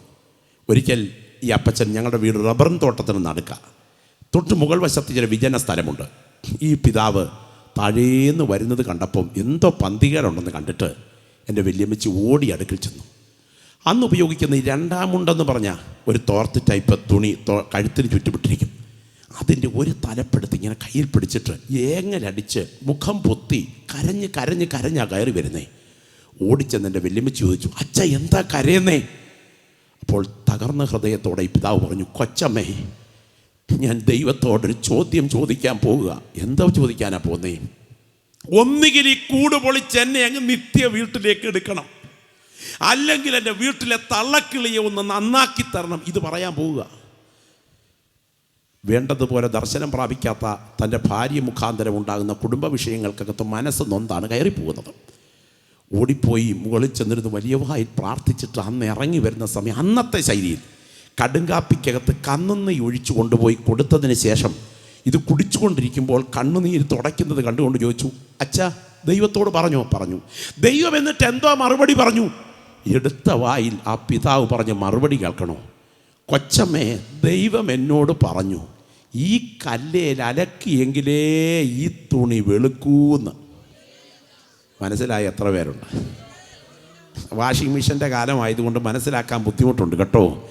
ഏത് കല്ലേൽ അലക്കിയാൽ നീ വെളുക്കുമെന്നറിയുന്ന ഒരു കരം നിൻ്റെ ജീവൻ്റെ പുറകിൽ ഇന്ന് രാത്രി ചലിച്ചു കൊണ്ടിരിക്കുന്നെന്ന് മനസ്സിലാക്കുന്നെങ്കിൽ ഈ രാത്രി അനുഭവിക്കുന്ന വേദനകൾക്ക് വേണ്ടി ആരാധിക്കാൻ നിന്റെ അധരം ചലിക്കുമെങ്കിൽ ഈ രാത്രി ആത്മാവിൽ വിളിച്ചു പറയണം, ഞാൻ സേവിക്കുന്ന ദൈവത്തിൻ്റെ കരം എൻ്റെ പുറകിൽ ചലിച്ചു കൊണ്ടിരിക്കുന്നു. ഞാൻ ഇന്ന് രാത്രി ഈ സന്ദേശം വിളിച്ചു പറയുമ്പോൾ എനിക്ക് ബോധ്യമുണ്ട്, ഇതിനകത്തിരിക്കുന്ന ആരോടൊക്കെയോ ദൈവത്തിൻ്റെ ആത്മാവ് ഇടപെട്ടുകൊണ്ടിരിക്കുന്നു. സ്വയശാപത്തിൻ്റെ വാക്കുകൾ ഏകദേശം ജീവിതത്തിൻ്റെ ശൂന്യതകൾക്ക് നടുവിൽ മുറിയടച്ചിട്ട് കണ്ണുനീരൊഴുക്കിക്കൊണ്ട് പറഞ്ഞുകൊണ്ട് എന്നെ പോലൊരു ജന്മം ഈ ഭൂമിയിൽ ഉണ്ടാകരുതായിരുന്നു എന്ന് വാക്കുകൾ പറയാനല്ല ദൈവം നിന്നെ കണ്ടത്. ഇന്ന് രാത്രി നീ അനുഭവിക്കുന്ന കഷ്ടതയുടെ പുറകിൽ ഇലക്ട്രിക് ഷോക്ക് ഇറങ്ങി ചെല്ലുന്നത് പോലെ ദൈവശക്തിയുടെ ഒരു കനത്ത ഒഴുക്ക് നിന്റെ ശരീരത്തിലേക്ക് ദൈവത്തിൻ്റെ ആത്മാവ് ഇന്ന് രാത്രി തരികയാണ്. നിന്റെ അപ്പച്ചൻ്റെ കൈകളിൽ നിന്ന് നിന്റെ സമ്പത്തായി ലഭിച്ചിരിക്കുന്ന കഷ്ടതയ്ക്ക് നടുവിൽ ഭക്തൻ പാടിയതുപോലെ തങ്ക കഷ്ടതയെന്ന് പറയാൻ കഴിയുമെങ്കിൽ പ്രാർത്ഥിക്കുന്ന നിന്റെ ആരാധനയുടെ ശബ്ദം ഉയർന്നിട്ട് ഈ രാത്രി സ്തോത്രം ചെയ്തിട്ട് വിളിച്ചു പറയണം, അതെ, ദൈവത്തെ സ്നേഹിക്കുന്നവർക്ക് നന്മയ്ക്കായി കൂടി വ്യാപരിക്കുന്നെങ്കിൽ എൻ്റെ കഷ്ടതയുടെ പുറകിലെ കരം ഈ രാത്രി ഞാൻ കാണുന്നു. യേശുവിൻ്റെ നാമത്തിൽ നിരാശയിട്ടുകൊണ്ട് ആത്മഹത്യയിലേക്ക് ജീവിതത്തെ വലിച്ചിഴക്കത്തക്ക വിധം വാദിച്ചു നിൽക്കുന്ന ദുഷ്ടൻ്റെ വ്യാപാര ശക്തിയെ ഈ സ്റ്റേജിൽ യേശുവിൻ്റെ നാമത്തിൽ ഞാൻ ബന്ധിക്കുന്നു. ഇന്ന് രാത്രി കടന്നു വന്നിരിക്കുന്ന ഈ ജനത്തിന് നടുവിലേക്ക് ദൈവശക്തിയുടെ വ്യാപാരം ഇറങ്ങിച്ചെല്ലട്ടെ. ചില വ്യക്തികളുടെ കണ്ണുകളെ ബന്ധിച്ചിട്ട് മനസ്സിനെ മനസ്സിനെ തകർത്തുകൊണ്ട് ഉയർത്തുന്ന സ്വയശാപത്തിന്റെ വാക്കുകൾ യേശുവിന്റെ നാമത്തിൽ ഇന്ന് രാത്രി അഴിഞ്ഞു മാറട്ടെ. ആത്മാവിൽ ആരാധിക്കുന്ന നിന്റെ ജീവന്റെ പുറകിൽ നീ അറിയാത്ത ഒരു കരം ചലിക്കുന്നു. അത് തിന്മയ്ക്കല്ല കൂടെ പറപ്പേ, നന്മയ്ക്കു തന്നെ. ഞാനൊരിക്കൽ ഇംഗ്ലണ്ടിൽ സുവിശേഷ പ്രവർത്തനാർത്ഥം പോയപ്പോൾ ഒരു ദൈവദാസൻ്റെ ജീവിതത്തിൻ്റെ വിവിധ കാലഘട്ടത്തിൽ ഉപയോഗിച്ച ഉപകരണങ്ങൾ, സംവിധാനങ്ങൾ ഇരിക്കുന്നത് കണ്ടു. അതിൽ ആ കാലഘട്ടത്തിൽ അദ്ദേഹത്തിൻ്റെ പ്രവർത്തനത്തെക്കുറിച്ച് പറഞ്ഞപ്പം സഹപ്രവർത്തകർ പറഞ്ഞു, ഇദ്ദേഹത്തിൻ്റെ ഫോട്ടോ കണ്ടോ, ഒത്തിരി അനുഭവങ്ങളുണ്ട്. അതിൽ പ്രധാനമായി അന്നൊരിക്കൽ സുവിശേഷ യോഗത്തിന് പോകാനായിട്ട് ഉപയോഗിച്ചത് ഒരു കുതിരയാണ്. വളരെ വേഗം സോക്സ് ഉണങ്ങാനിട്ടത് കൊട്ടിക്കൊടയാതെ എടുത്ത് കയറ്റിയിട്ടത് കൊണ്ട് നിറച്ചുറുമ്പാരെന്നുള്ള കാര്യം വിട്ടുപോയി. വണ്ടി നീങ്ങിക്കൊണ്ടിരിക്കുമ്പോൾ, കുതിര വണ്ടിയിൽ ഓടിച്ചുകൊണ്ടിരിക്കുമ്പോൾ, കുതിരപ്പുറത്ത് ഓടിച്ചുകൊണ്ടിരിക്കുമ്പോഴാണ് വല്ലാത്ത ഉറുമ്പുകടി തുടങ്ങിയത്. ഇന്ന് രാത്രി യോഗത്തിനകത്തിരിക്കുമ്പോഴേ ഉള്ളുകൊണ്ട് ഉറുമ്പുകടി അനുഭവിക്കുന്നവർ ഒത്തിരി പേര് ഇവിടെ ഉണ്ടല്ലോ. ആ സമയം കുതിര ഇവിടെ കടിഞ്ഞാണിങ്ങനെ പിടിച്ച് കമന്ന് കടന്ന് കൈ അങ്ങോട്ട് താത്ത് സോക്സിനിടയിലോട്ട് വിരലിറക്കി ഉറുമ്പിനെ ഞെരടിയാ പുള്ളി യോഗത്തിന് പോയത്. അന്ന് രാത്രി യോഗം കഴിഞ്ഞൊരു കാട്ടുകള്ളൻ സംഘമായി രക്ഷിക്കപ്പെട്ടു. അന്നത്തെ പതിവനുസരിച്ച് സാക്ഷ്യത്തിന് അവർക്ക് അവസരം കൊടുത്തു. സാക്ഷ്യം പറയാൻ കാട്ടുകള്ളൻ എഴുന്നേറ്റ് നിന്നപ്പോൾ അദ്ദേഹം പറഞ്ഞു, ഇദ്ദേഹത്തിൻ്റെ പ്രസംഗം കൊണ്ടൊന്നുമല്ല ഞാൻ ഇന്ന് രാത്രി രക്ഷിക്കപ്പെട്ടത്, പക്ഷേ ഇദ്ദേഹത്തിൻ്റെ പുറകിൽ ദൈവകരം നേരിട്ട് ചലിക്കുന്നതിൻ്റെ ഈ കണ്ണുകൊണ്ട് ഞാൻ കണ്ടു. ജനം കാതോർത്തപ്പോൾ ഇദ്ദേഹം പറയുക, ഞങ്ങൾ ഇന്ന് രാത്രി ഇദ്ദേഹത്തെ കൊല്ലാൻ കാട്ടുപാതയിൽ കമ്പി വലിച്ചു കെട്ടി കാത്തു നിൽക്കുകയായിരുന്നു. ഒരു വളവിന് കമ്പി കഴുത്തിനോട് അടുക്കുന്ന സമയം വന്നപ്പോൾ ഇയാൾ കുനിഞ്ഞു. വീണ്ടും ഞങ്ങൾ കമ്പി അവിടുന്ന് അഴിച്ച് അടുത്ത ഇടത്ത് കൊണ്ട് കിട്ടി. അവിടെയും കമ്പിയോട് കഴുത്തടുത്തപ്പോൾ ഇയാൾ കുനിഞ്ഞു. 2-3 വട്ടം ആവർത്തിച്ചപ്പോൾ ഞങ്ങൾക്ക് മനസ്സിലായി കമ്പിയോട് തലയടുക്കുമ്പോൾ കുനിക്കുന്ന ഒരു ശക്തി ഇതിനകത്ത് വ്യാപരിക്കുന്നുണ്ടെന്ന്. ദൈവദാസനോട് ചോദിച്ചു, പുള്ളി ഉറുമ്പിനെ നേരിടാൻ കുനിഞ്ഞതാ. ഇന്ന് രാത്രി ഇവിടെ നിന്ന് വചനം കേട്ടുകൊണ്ടിരിക്കുന്ന എൻ്റെ പ്രിയപ്പെട്ട സഹോദരി സഹോദര കർത്തൃദാസ, അനുഭവിച്ചു കൊണ്ടിരിക്കുന്ന ചില പ്രതികൂലങ്ങൾ നിനക്കറിയത്തില്ലെങ്കിലും ഒരു ദിവസം നിത്യതയുടെ തീരം അണയുമ്പോൾ നിനക്ക് മനസ്സിലാകും ആ കഷ്ടതയുടെ പുറകിൽ ഏതോ ദൈവത്തിൻ്റെ പദ്ധതി ഒളിച്ചിരുന്നു. ഇന്ന് രാത്രി ഇവിടെ നിന്ന് ദൈവത്തെ ആരാധിക്കുന്ന ദൈവമക്കൾ ആമേൻ പറഞ്ഞിട്ട് പറയണം, അതെ, ദൈവത്തെ സ്നേഹിക്കുന്നവർക്ക് നിർണയപ്രകാരം വിളിക്കപ്പെട്ടവർക്ക് സകലതും നന്മയ്ക്കായി കൂടി വ്യാപരിക്കുന്നെങ്കിൽ ഇന്ന് രാത്രി ഞാൻ അനുഭവിക്കുന്ന ശോധനയുടെ പുറകിലും ഒരു കരം എനിക്ക് വേണ്ടി ചലിച്ചുകൊണ്ടിരിക്കുന്നു. തിന്മയ്ക്കല്ല, നന്മയ്ക്ക് തന്നെ. പ്രശ്നങ്ങളെ ദുരന്തങ്ങളാക്കി, ദുരന്തങ്ങളെ തകർച്ചകളാക്കി, തകർച്ചകളെ ജീവിതത്തിൻ്റെ അവസാനത്തെ അധ്യായമാക്കാൻ നിനക്കെതിരെ വാദിച്ചുകൊണ്ട് നിൽക്കുന്ന ദുഷ്ടശക്തിയുടെ ബന്ധനത്തെ ഇന്ന് രാത്രി ഈ ശുശ്രൂഷ നടന്നുകൊണ്ടിരിക്കുന്ന സമയം സ്വർഗത്തിൻ്റെ കരം ഇന്ന് രാത്രി ഈ കോമ്പൗണ്ടിൽ ഇറങ്ങി വന്ന് അഴിച്ചു മാറ്റിയിട്ട് നിന്റെ പ്രശ്നങ്ങൾക്കകത്ത് നിന്ന് ദൈവപ്രവൃത്തി അത് ഉരുവെടുക്കത്തക്ക വിധം ആ കരം ഇവിടെ ആത്മമണ്ഡലത്തിൽ ഉയരുന്ന കാഴ്ച ഞാൻ സ്വർഗം തുറന്ന് കണ്ടുകൊണ്ടിരിക്കുന്ന രാത്രിയാണ്. ഇവിടെ ഇതാ ഒരു യുദ്ധം നടന്നുകൊണ്ടിരിക്കുന്നു. അഭിഷേകം പ്രാപിച്ച ദൈവമക്കളുടെ കണ്ണുകൾ പരിശുദ്ധാത്മാവി രാത്രി തുറക്കുകയാണ്. കർത്താവിൻ്റെ ആത്മാവി രാത്രി പറയുന്നു, ഇത് സാധാരണ രാത്രിയല്ല, നിന്നെക്കുറിച്ചുള്ള ദൈവത്തിൻ്റെ പദ്ധതി തുറന്നു കിട്ടുന്ന രാത്രിയാണ് ഈ രാത്രി. ഇസഹാക്കിൻ്റെ അന്ധതയുടെ പുറകിൽ ഒരു കരം ചലിച്ചിരുന്നു. എസ്തേറിൻ്റെ അനാഥത്വത്തിൻ്റെ പുറകിൽ ഒരു കരം ചലിച്ചിരുന്നു. രൂത്തിന്റെ കുടുംബ തകർച്ചയുടെ പുറകിൽ ഒരു കരം ചലിച്ചിരുന്നു. നവോമിയുടെ കയ്പിൻ്റെ പുറകിൽ ഒരു കരം ചലിച്ചിരുന്നു. ഇയ്യോബിൻ്റെ കഷ്ടതയുടെ പുറകിൽ ഒരു കരം ചലിച്ചിരുന്നോ?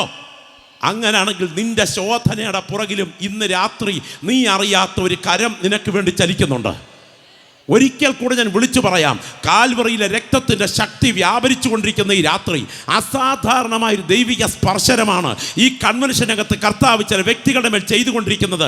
ഒരു ആത്മീയൻ്റെ ഉൾക്കാഴ്ചയ്ക്ക് മാത്രമേ ഇത് തിരിച്ചറിയാൻ കഴിയത്തുള്ളൂ. ചില വ്യക്തികളുടെ കണ്ണുകളെ സാത്താൻ ബന്ധിച്ച് നിത്യ നരകത്തിലേക്ക് ചങ്ങലക്കിട്ട് വലിച്ചുകൊണ്ട് പോകുന്നു. എന്നാൽ പരിശുദ്ധാത്മാവി രാത്രി പറയുന്നു, ചില പ്രിയപ്പെട്ടവരുടെ കണ്ണുകളെ ബന്ധിച്ചിരിക്കുന്ന സാത്താൻ്റെ നിയന്ത്രണങ്ങളുടെ നുഖങ്ങളെ കാൽവറിയിലെ രക്തത്തിൻ്റെ ശക്തി ഇറങ്ങി വന്ന് ഇന്ന് രാത്രി വെട്ടിമാറ്റിയിട്ട് പ്രാർത്ഥനയുടെ ആത്മാവിൽ അവരെ ജ്വലിപ്പിച്ചെടുക്കാൻ തുടങ്ങുകയാണ്. ഒരു കരിക്കട്ട തീക്കകത്തോട്ട് വീഴുമ്പോൾ അത് തീക്കട്ടയായി ജ്വലിക്കുന്നത് പോലെ ഇതിനകത്തിരിക്കുന്ന വ്യക്തികളുടെ മേൽ പരിശുദ്ധാത്മാവ് പകരുന്ന ആത്മവ്യാപാരത്തിൻ്റെ ജ്വാലയാൽ ചില വ്യക്തികൾ ആത്മാവിൽ കത്തി ജ്വലിക്കുകയാണ്. ചില വർഷങ്ങൾക്ക് പുറകിൽ ചോർന്നുപോയ കൃപാവരങ്ങൾ ഇന്ന് രാത്രി ചില വ്യക്തികളുടെ മേൽ ദൈവത്തിന് ആത്മാവ് പകർന്നു തരുന്ന രാത്രിയാണ്. ഇന്ന് രാത്രി നീ പ്രാർത്ഥിച്ചു കൊണ്ടിരിക്കുമ്പോൾ ഇതുവരെ കണ്ടിട്ടില്ലാത്ത ദൈവ സാന്നിധ്യം ഒരു നിഴൽ പോലെ നിന്നെ മൂടിയിട്ട് നാളെ നടത്താൻ പിശാച് നിന്റെ കുടുംബത്തിന് മേൽ കരുതി വച്ചിരിക്കുന്ന കണികളെ നിന്റെ പ്രാർത്ഥനാ മുറിയിൽ ദർശനത്തിൻ്റെ കണ്ണാടിയിലൂടെ നിന്നെ കാണിച്ചു തന്നിട്ട് നിന്നെ ആത്മമണ്ഡലത്തിൽ വലിച്ചിഴച്ചു കൊണ്ടുപോയി അതിനെ ശാസിക്കാനുള്ള അഭിഷേകം വിശ്വസിക്കുന്ന നിന്റെ മേൽ ദൈവത്തിന് ആത്മ പകരുകയാണ്. പരിശുദ്ധാത്മാവ് രാത്രി പറയുന്നു, ഒരു അസാധാരണ ആത്മവ്യാപാരത്തിലേക്ക് ഇതിനകത്തിരിക്കുന്ന വ്യക്തികളെ ദൈവത്തിന് ആത്മാവ് ഈ ശുശ്രൂഷയ്ക്ക് നടുവിൽ കൈപിടിച്ചുയർത്തുന്നു. ഒരു അസാധാരണ ദൈവ സാന്നിധ്യം ചില വ്യക്തികളുടെ മേൽ മൂടുന്ന രാത്രിയാണ്. നീ പ്രാർത്ഥിച്ചു കൊണ്ടിരിക്കുന്ന വേളയിൽ നിന്റെ കണ്ണുകളെ തുറന്നതിന് ശേഷം നാളെ നടത്താൻ നിന്റെ ഭവനത്തിന്റെ മീതെ ഇരുട്ടിന്റെ ശക്തികൾ കരുതി വച്ചിരിക്കുന്ന ചില കണികളെ പ്രാർത്ഥനാ മുറിയിൽ ബന്ധിക്കാൻ അധികാരം പകരുന്നു. ദൈവാത്മാവ് പറയുന്നു, ഒരു അസാധാരണ ആത്മപകർച്ച. ഓ ചിരാതൽ ഘടകനാധികജകൾ ഘടകരൗതരാധികജകൾ ഘടകനാധികനയാരകനക. കണ്ണുകളെ നിറയ്ക്കുന്ന ദൈവ സാന്നിധ്യം, തൊക്കിനെ മൂടിയിറങ്ങുന്ന ദൈവ സാന്നിധ്യം, അതരങ്ങളെ കത്തി ജ്വലിപ്പിക്കുന്ന ദൈവാത്മാവിൻ്റെ സാന്നിധ്യം, നാവുകളുടെ മേൽ അഭിഷേകത്തിൻ്റെ ഒഴുക്ക് വെളിപ്പെടുത്തുന്ന ദൈവാത്മാവിൻ്റെ ചൈതന്യം, നിന്റെ കുടുംബത്തിന് നേരെ കരുതി വച്ചിരിക്കുന്ന കുരുക്കുകളെ ഒഴിച്ചു മാറ്റത്തക്ക വിധം നിന്റെ നാവിലെ പ്രാർത്ഥനയെ ദൈവാത്മ ഉപയോഗിക്കുന്ന സമയം, പ്രാർത്ഥനയ്ക്ക് ആവശ്യമില്ലാത്ത ചില പ്രത്യേക വേളകളിൽ നിന്നെ പ്രാർത്ഥനാ മുറിയിലേക്ക് ഒരു കാന്തം ഇരുമ്പിനെ ആകർഷിക്കുന്നത് പോലെ ആകർഷിച്ചു കൊണ്ടുപോയി നിന്റെ നാവിൽ ഉയരുന്ന പ്രാർത്ഥനാ വാചകങ്ങളാൽ പാതാള ശക്തികളെ ബന്ധിക്കാനുള്ള ദൈവിക അധികാരം വിശ്വസിക്കുന്നു. നിന്റെ മേൽ ഇന്ന് രാത്രി ബലത്തോടെ വ്യാപരിക്കുന്നു. ഹോരേബിൽ വെളിപ്പെട്ട ദൈവത്തിൻ്റെ തേജസ്, സീനായിൽ മൂടിയിറങ്ങിയ ദൈവത്തിൻ്റെ തേജസ്, പത്മോസിൽ ഇറങ്ങുന്ന ദൈവപുത്രൻ്റെ കരം, ദമസ്കോസിൻ്റെ പടിവാതിക്കൽ ചലിച്ചിറങ്ങിയവൻ്റെ കരം ഈ ഡിസ്ട്രിക്ട് കൺവെൻഷനിൽ വിശ്വസിക്കുന്ന വ്യക്തികളുടെ ശരീരത്തിൻ്റെ ചില കോശങ്ങൾ അറിയത്തക്ക വിധം ബലത്തോടെ വ്യാപരിക്കുന്നു. മകൻ്റെ പ്രായത്തിൻ്റെ ഇരട്ടിപ്രായം ജീവിച്ചിരുന്നു. ഭാര്യയുടെ നിര്യാണാനന്തരം പുനർവിവാഹിതനായി മക്കളെ ജനിപ്പിക്കത്തക്ക വിധത്തിൽ ശരീരം അരോഗതയുടെ ഗാത്രനായിരുന്നു. എന്നാൽ മകൻ ഇസഹാക്ക് അപ്പൻ്റെ പകുതി പ്രായം കഴിഞ്ഞപ്പോൾ കണ്ണുകൾ രണ്ടും അന്ധമായി. എന്താ ഇതിനുള്ള കാരണം? ജീവിതത്തിൽ കുടുംബമേഖലയിൽ അടിച്ചുയർന്ന അപ്രതീക്ഷിതമായ ചില ചുഴലിക്കൊടുങ്കാറ്റുകളുടെ മുൻപിൽ എൻ്റെ ഭവനത്തിന് സംഭവിച്ച ഈ ദുരന്തത്തിൻ്റെ കാരണം എന്താണെന്ന് നെടുവീർപ്പോടെ ദൈവത്തോട് ചോദിക്കുന്ന ചില പ്രിയപ്പെട്ടവർ ഈ രാത്രി യോഗത്തിലുണ്ട്. നിൻ്റെ ജനനത്തിന് മുൻപ് ദൈവം നിത്യതയിൽ പ്ലാൻ ചെയ്ത ചില കാര്യങ്ങൾ നിൻ്റെ വീട്ടിൽ നടക്കാൻ വേണ്ടി ചില പരിശോധനകളെ ദൈവം അനുവദിച്ചിട്ടുണ്ട്.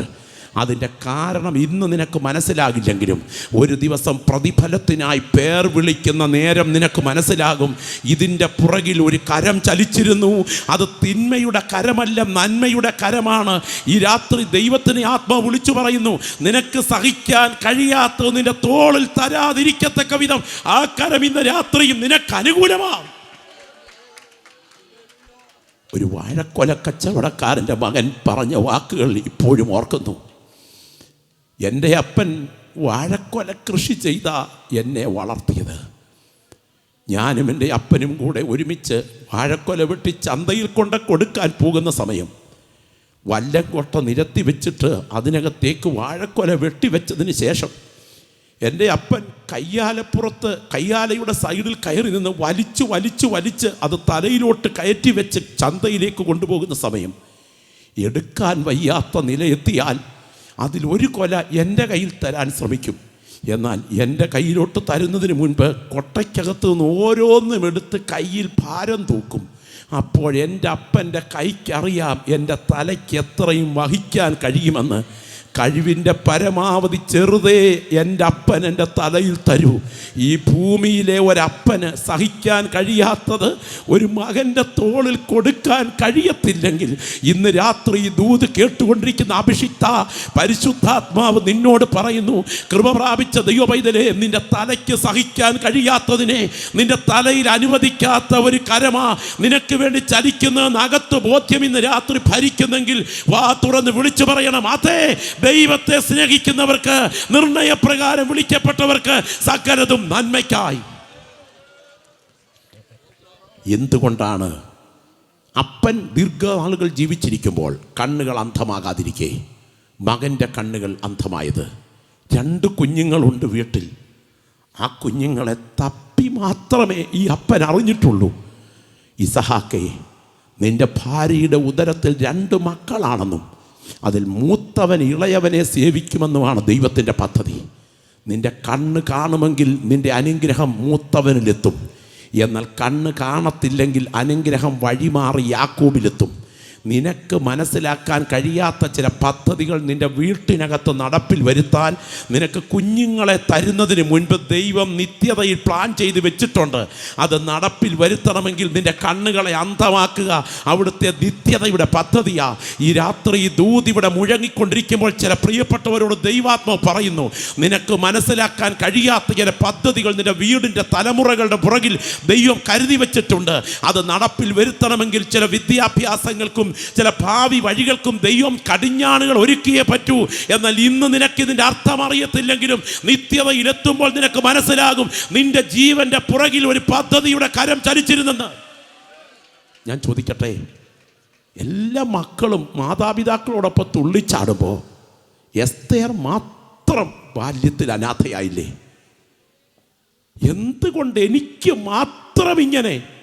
എസ്തേറേ, നീ അനാഥയായെങ്കിലേ മൊർദെഖായിയുടെ പരിചരണയിലെത്തൂ. അവൻ്റെ പരിചരണയിലെത്തിയെങ്കിലേ അഹശ്വേരോശിൻ്റെ ഭാര്യയാകൂ. അവൻ്റെ ഭാര്യയായെങ്കിലേ ഹാമാൻ്റെ കഴുത്തിൽ കഴുകുമരം കയറൂ. അവൻ്റെ കഴുത്തിൽ കഴുകുമരം കയറിയെങ്കിലേ നിന്റെ ജാതി വിടുവിക്കപ്പെടൂ. നിന്റെ ജാതി വിടുവിക്കപ്പെടണമെങ്കിൽ നിന്റെ അനാഥത്വത്തിൻ്റെ പുറകിൽ ഒരു കരം ചലിച്ചുകൊണ്ടിരിക്കണം. നിന്റെ അമ്മയുടെ ഗർഭപാത്രത്തിൻ്റെ ഭിത്തിയിൽ ആരും നിനക്ക് പേർ വിളിക്കാനില്ലാതിരുന്നപ്പോൾ നിന്റെ ഭാവിയുടെ ജീൻ കോഡിനെ പ്ലാൻ ചെയ്ത് വെച്ച ദൈവത്തിനറിയാം ഒരു ജനതയുടെ വിടുതലിന് വേണ്ടി ഇടിവിൽ നിൽക്കാൻ ദൈവം മുൻകണ്ട വ്യക്തിയാണ് നീ. നിന്നെക്കുറിച്ചുള്ള ദൈവത്തിൻ്റെ പദ്ധതി നിത്യതയുടെ ഭാഗമായതുകൊണ്ട് നിന്റെ കഷ്ടതയുടെ പുറകിൽ ആ കരം ഇന്ന് രാത്രി ചലിച്ചുകൊണ്ടിരിക്കാം. ഞാൻ ചോദിക്കട്ടെ, സാധാരണ നിലയിൽ ഉള്ളു പൊള്ളുന്ന അനേക അനുഭവങ്ങൾ ശവമടക്കിലുണ്ടായിട്ടുണ്ട്.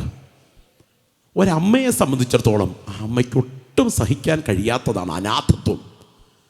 അതിലും ഭയങ്കരമാണ് വൈധവ്യം.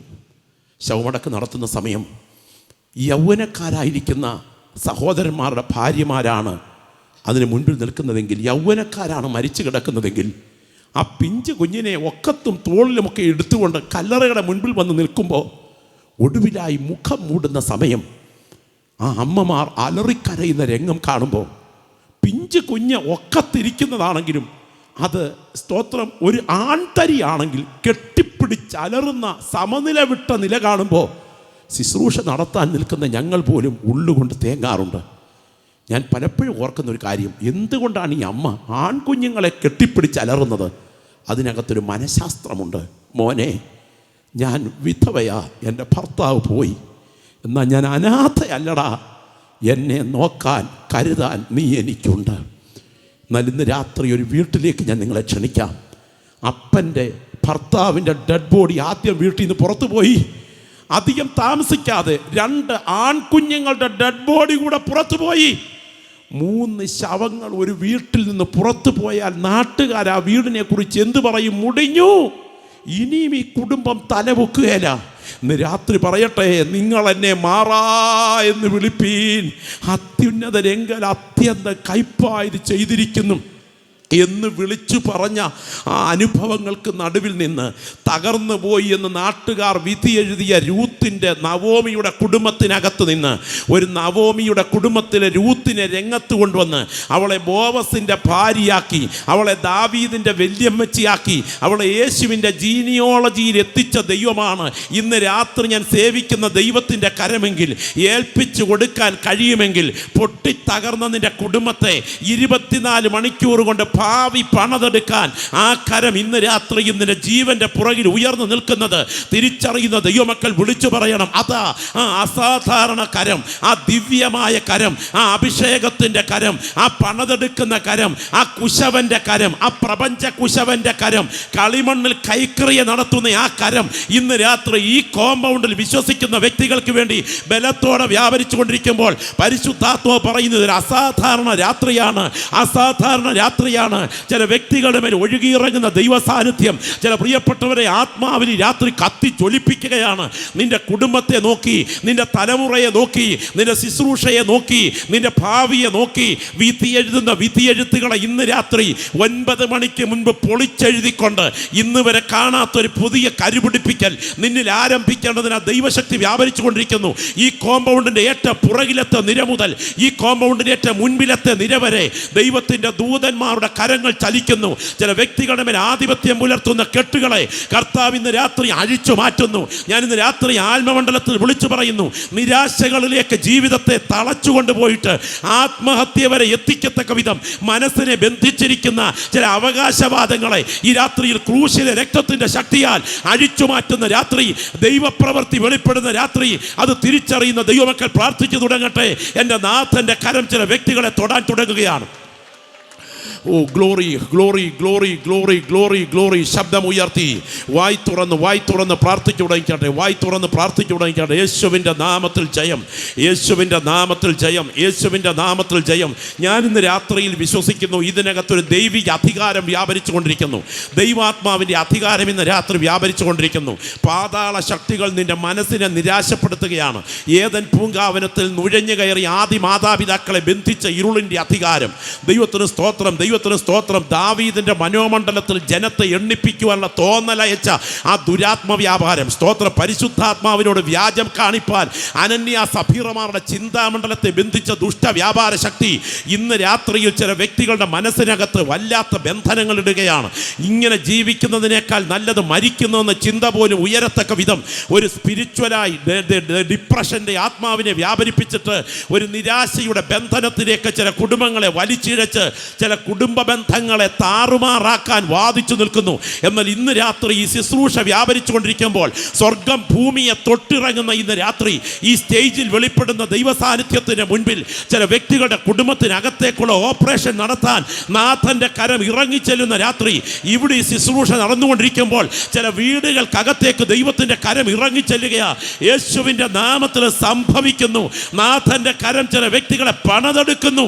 ഇന്ന് രാത്രി പറയട്ടെ, 1,85,000 ഒറ്റ രാത്രി കൊണ്ട് ദൂതന് വെട്ടി മാറ്റാൻ കഴിഞ്ഞെങ്കിൽ ദൈവത്തിന് സ്തോത്രം. അശൂർ പാളയത്തിലേക്ക് ഇറങ്ങാൻ ഒരു ദൂതന്റെ കരുത്തുറ്റ കരത്തിന് കഴിഞ്ഞെങ്കിൽ സാത്താനും മഹാസർപ്പവുമായ പഴയ പാമ്പിനെ ചങ്ങലയ്ക്ക് ബന്ധിക്കാൻ ഒരു ദൂതന്റെ ഒരു കൈ മതിയായിരുന്നെങ്കിൽ, ഉയർപ്പ് നടക്കരുതെന്ന് പറഞ്ഞ് ഉരുട്ടി മുദ്ര വെച്ച കല്ലുമായി കല്ലറയുടെ വാതുക്കൽ മുദ്ര വെച്ചിരിക്കുമ്പോൾ ആ കല്ലിനെ ഉരുട്ടി മാറ്റി അതിന്മേൽ ഇരിക്കാൻ ദൈവത്തിന്റെ ഒരു ദൂതൻ മതിയായിരുന്നുവെങ്കിൽ, ഹേരോദേസിനെ അടിച്ച് കൃമിക്കിരയാക്കാൻ എൻ്റെ ദൈവത്തിന് ഒരു ദൂതൻ മതിയായിരുന്നെങ്കിൽ, ഇന്ന് രാത്രി ശുശ്രൂഷയ്ക്ക് നടുവിൽ ദൈവ സാന്നിധ്യം ഇറങ്ങി വന്നിരിക്കുമ്പോൾ യേശുവിൻ്റെ ദൂതന്മാർ, കർത്താവിൻ്റെ ദൂതന്മാർ ഇറങ്ങി വന്നിട്ട് ചില കുടുംബങ്ങളുടെ മേലെ ക്രിയ നടത്താൻ തുടങ്ങുന്ന രാത്രിയാണ്. ഒരു വടി നീട്ടിക്കഴിഞ്ഞപ്പോൾ കടൽ പിളക്കാൻ അതിൻ്റെ പുറകിൽ അധികാരമാണ് ഉയർന്നത്. ഒരു വടി ഉയർത്തിപ്പിടിച്ചുകൊണ്ടിരിക്കുമ്പോൾ പാളയത്തിൽ വ്യാപരിച്ച ദൈവിക വിടുതൽ, ദൈവത്തിന് സ്തോത്രം. യോശുവയുടെ വാളിൻ്റെ കരുത്തല്ല, ഒരു വിടുതലിൻ്റെ വ്യാപാര ശക്തി അധികാരത്തിൻ്റെ പുറകിൽ പ്രവർത്തിക്കുകയായിരുന്നു. സൂര്യ നീ ഗിബയോനിലും ചന്ദ്ര നീ അയ്യലോൻ താഴ്വരയിലും നിൽക്കുക എന്ന് ഒരു കർത്തൃദാസന്റെ നാവിൽ ചരണം ഉയർന്നപ്പോൾ പ്രപഞ്ചത്തെ ദൈവത്തിന് സ്തോത്രം, ജ്യോതിർഗോളത്തെ ദൈവം നിർത്തിയത് അതിൻ്റെ പുറകിൽ അധികാരം വ്യാപരിക്കുകയായിരുന്നു. ദൈവ ശബ്ദത്തിന്റെ പ്രതിധ്വനിയായിരുന്നു. ദൈവത്തിന് സ്തോത്രം, ദൈവത്തിന് സ്തോത്രം. കാറ്റേ അടങ്ങുക, കടലേ ശാന്തമാകുക എന്ന ഒറ്റ വാക്കിന് പുറകിൽ യേശുവിൻ്റെ നാവിൽ നിന്ന് ചലിച്ചത് ദൈവിക അധികാരമായിരുന്നു, ദൈവിക അധികാരമായിരുന്നു. സുന്ദരമെന്ന ദേവാലയ ഗോപുരവാതിക്കലിരുന്ന മുടന്തന്റെ ജന്മസിദ്ധമായ വൈകല്യത്തിൻ്റെ മേൽ വ്യാപരിച്ച് അവനെ എഴുന്നേൽപ്പിച്ച് ദൈവിക വിടുതലായിരുന്നു. എൻ്റെ കൊതി വേണ്ട, കൊതി കൊതി കൊതി കൊതി കൊതിയെ മതിയാകുവോളം കീഴ്പ്പെടുത്തുവാൻ വേണ്ടി കൊതിയോടെ പ്രതീക്ഷിക്കുന്ന ആത്മീയ ശുശ്രൂഷകളിൽ ഉയരുന്ന കൊതി. എന്നാൽ ഇന്ന് രാത്രി പറയട്ടെ, എൻ്റെ കൊതി വേണ്ട എന്ന് പറയാൻ കാരണം, മരുഭൂമിയിൽ കൊതിക്ക് അവർക്ക് ഇറച്ചി ദൈവം അനുവദിച്ചെങ്കിലും അവരുടെ പ്രാണന് ദൈവം ക്ഷയം അയച്ചു എന്ന് വചനം വായിക്കുന്നു. കൊതി തീർത്തതിന് ശേഷം മരുഭൂമിയിൽ അടങ്ങുന്നതല്ല നല്ലത്, ദൈവത്തിൻ്റെ ഹിതം അറിഞ്ഞതിന് ശേഷം ഏൽപ്പിച്ചു കൊടുക്കുന്നതാണ്. എല്ലാവരും കർത്തൃസന്ന് എഴുന്നേറ്റാട്ടെ. ആ രണ്ട് കരങ്ങളും ലജ്ജ കൂടാതെ കർത്താവിലേക്ക് ഉയർത്തിപ്പിടിച്ചുകൊണ്ട് ശബ്ദമുയർത്തി യേശുവേ എന്നൊന്ന് വിളിച്ച് നിങ്ങൾ വാ തുറന്നിന്ന് രാത്രി ഇന്ന് പ്രാർത്ഥിക്കുന്ന രാത്രിയാകണം. ശബ്ദമുയരട്ടെ. യേശുവേ എന്ന് വിളിക്കാൻ ലജ്ജ വേണ്ട. തലയിൽ മുൾമുടി അണിഞ്ഞവനായി, മുഖത്തെ രോമങ്ങൾ വലിച്ചു പറിക്കപ്പെട്ടവനായി, വിലാവ് കുത്തിപ്പിളർക്കപ്പെട്ടവനായി, ആബാധ ചൂടം ചുടുനിനം ഒഴുക്കിക്കൊണ്ട് അർത്ഥപ്രാണനായി അർത്ഥനഗ്നനായി കാൽവറിയിൽ പിടയുന്ന ദൈവകുമാരനിലേക്ക് രണ്ട് കൈകളും ഉയർത്തിപ്പിടിച്ചുകൊണ്ട് എനിക്കിന്ന് രാത്രിയിൽ എന്നെക്കുറിച്ചുള്ള ദൈവഹിതം അറിയണം എന്ന് കൊതിക്കുന്നെങ്കിൽ കരങ്ങളൊന്ന് ഉയർത്തി പ്രാർത്ഥിച്ചേ. അവൻ മുന്നറിഞ്ഞവരെ തൻ്റെ പുത്രൻ അനേകം സഹോദരന്മാരിൽ ആദ്യജാതനാകേണ്ടതിന് അവൻ്റെ സ്വരൂപത്തോട് അനുരൂപരാക്കുവാൻ മുൻ നിയമിച്ചിരിക്കുന്നു. മുൻ നിയമിച്ചവരെ വിളിച്ചും വിളിച്ചവരെ നീതീകരിച്ചും നീതീകരിച്ചവരെ തേജസ്കരിച്ചും ഇരിക്കുന്നു. ഇന്ന് രാത്രി കരമുയർത്തുമ്പോൾ ശ്രദ്ധിക്കണേ. മുന്നറിവ്, മുൻനിർണയം, വിളി, നീതീകരണം, തേജസ്കരണം, 5 പദ്ധതികൾ കൂടപ്പിറപ്പേ നിന്നെ കുറിച്ച് ദൈവം പ്ലാൻ ചെയ്തിരിക്കുക. മുന്നറിവ്, മുൻനിർണയം, വിളി, നീതീകരണം, തേജസ്കരണം, 5 പദ്ധതികൾ നിന്നെ കുറിച്ച് നീ ജനിക്കുന്നതിന് മുമ്പേ പ്ലാൻ ചെയ്ത് വെച്ചിരിക്കുക. മുന്നറിവ് എവിടെ തുടങ്ങി? ലോകസ്ഥാപനത്തിന് മുൻപേ. തേജസ്കരണം എവിടെ തീരും? നിത്യതയിൽ കർത്താവിൻ്റെ അടുക്കൽ എന്നെ കുറിച്ച് എൻ്റെ ദൈവം പ്ലാൻ ചെയ്തിട്ടുണ്ട്. ഈ വചനം ഈ മീഡിയയിലൂടെ കേൾക്കുന്ന ഞങ്ങളുടെ സുഹൃത്തെ, ഈ വചനം ഈ വഴിവക്കിൽ കേൾക്കുന്ന ഞങ്ങളുടെ സഹോദര, ടെറസിന്റെ മുകളിലാകട്ടെ, വഴിവക്കിലാകട്ടെ, ഈ വചനം കേട്ടുകൊണ്ടിരിക്കുന്ന എൻ്റെ പ്രിയപ്പെട്ടവനെ, നീ ഒരു മുഴം കയറിൽ അവസാനിക്കേണ്ടവനല്ല. നീ ഒരു വിഷക്കുപ്പിയിൽ തീരേണ്ടവനല്ല. ലോകത്തിൽ ആർക്കുമില്ലാത്തൊരു പദ്ധതി നിന്നെ കുറിച്ച് ഞങ്ങൾ പ്രസംഗിക്കുന്ന യേശുവിനുണ്ട്. ആ കൈകളിലേക്ക് നിന്നെ ഏൽപ്പിച്ചു കൊടുത്താൽ നിന്നെ പണിയാൻ ആ കരം ഇന്ന് രാത്രി ഇവിടെ ചലിക്കുന്നു. ആ 2 കൈകളും ആ നെഞ്ചോടൊന്ന് ചേർത്ത് വെച്ചാട്ടെ. ഏതു ഗുണം എന്നറിവാൻ ഇല്ല ജ്ഞാനം എന്നിൽ നാഥാ, നിൻ തിരുനാമം നിമിത്തം നീതിമാർഗ്ഗത്തിൽ തിരിച്ചു നിന്റെ ഹിതം പോലെ എന്നെ നിത്യം നടത്തിയിടണമേ. എനിക്ക് പ്രാർത്ഥന വേണം. പരിശുദ്ധാത്മാവ് രാത്രി എന്നോട് ഇടപെടുകയായിരുന്നു. ദൈവാലോചനയ്ക്കായി ഞാൻ എന്നെ ദൈവകരങ്ങളിൽ വയ്ക്കുന്നു. എനിക്ക് പ്രാർത്ഥന വേണം ദൈവദാസ.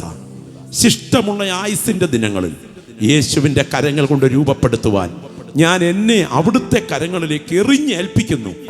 തകർന്നൊഴുകുന്ന കണ്ണുകളോടെ, നനഞ്ഞൊഴുകുന്ന കണ്ണുകളോടെ, പുണ്ണിൽ അമ്പ് തറച്ചതുപോലെയുള്ള ഹൃദയവേദനയോടെ, ആ ഉയർത്തിയ കരങ്ങളോടെ നിങ്ങൾ പ്രാർത്ഥിച്ചു കൊണ്ടിരിക്കുമ്പോൾ ഈ സ്റ്റേജിൽ നിൽക്കുന്ന ഞങ്ങൾ നിങ്ങൾക്ക് വേണ്ടി പ്രാർത്ഥിക്കാൻ തുടങ്ങുന്നു.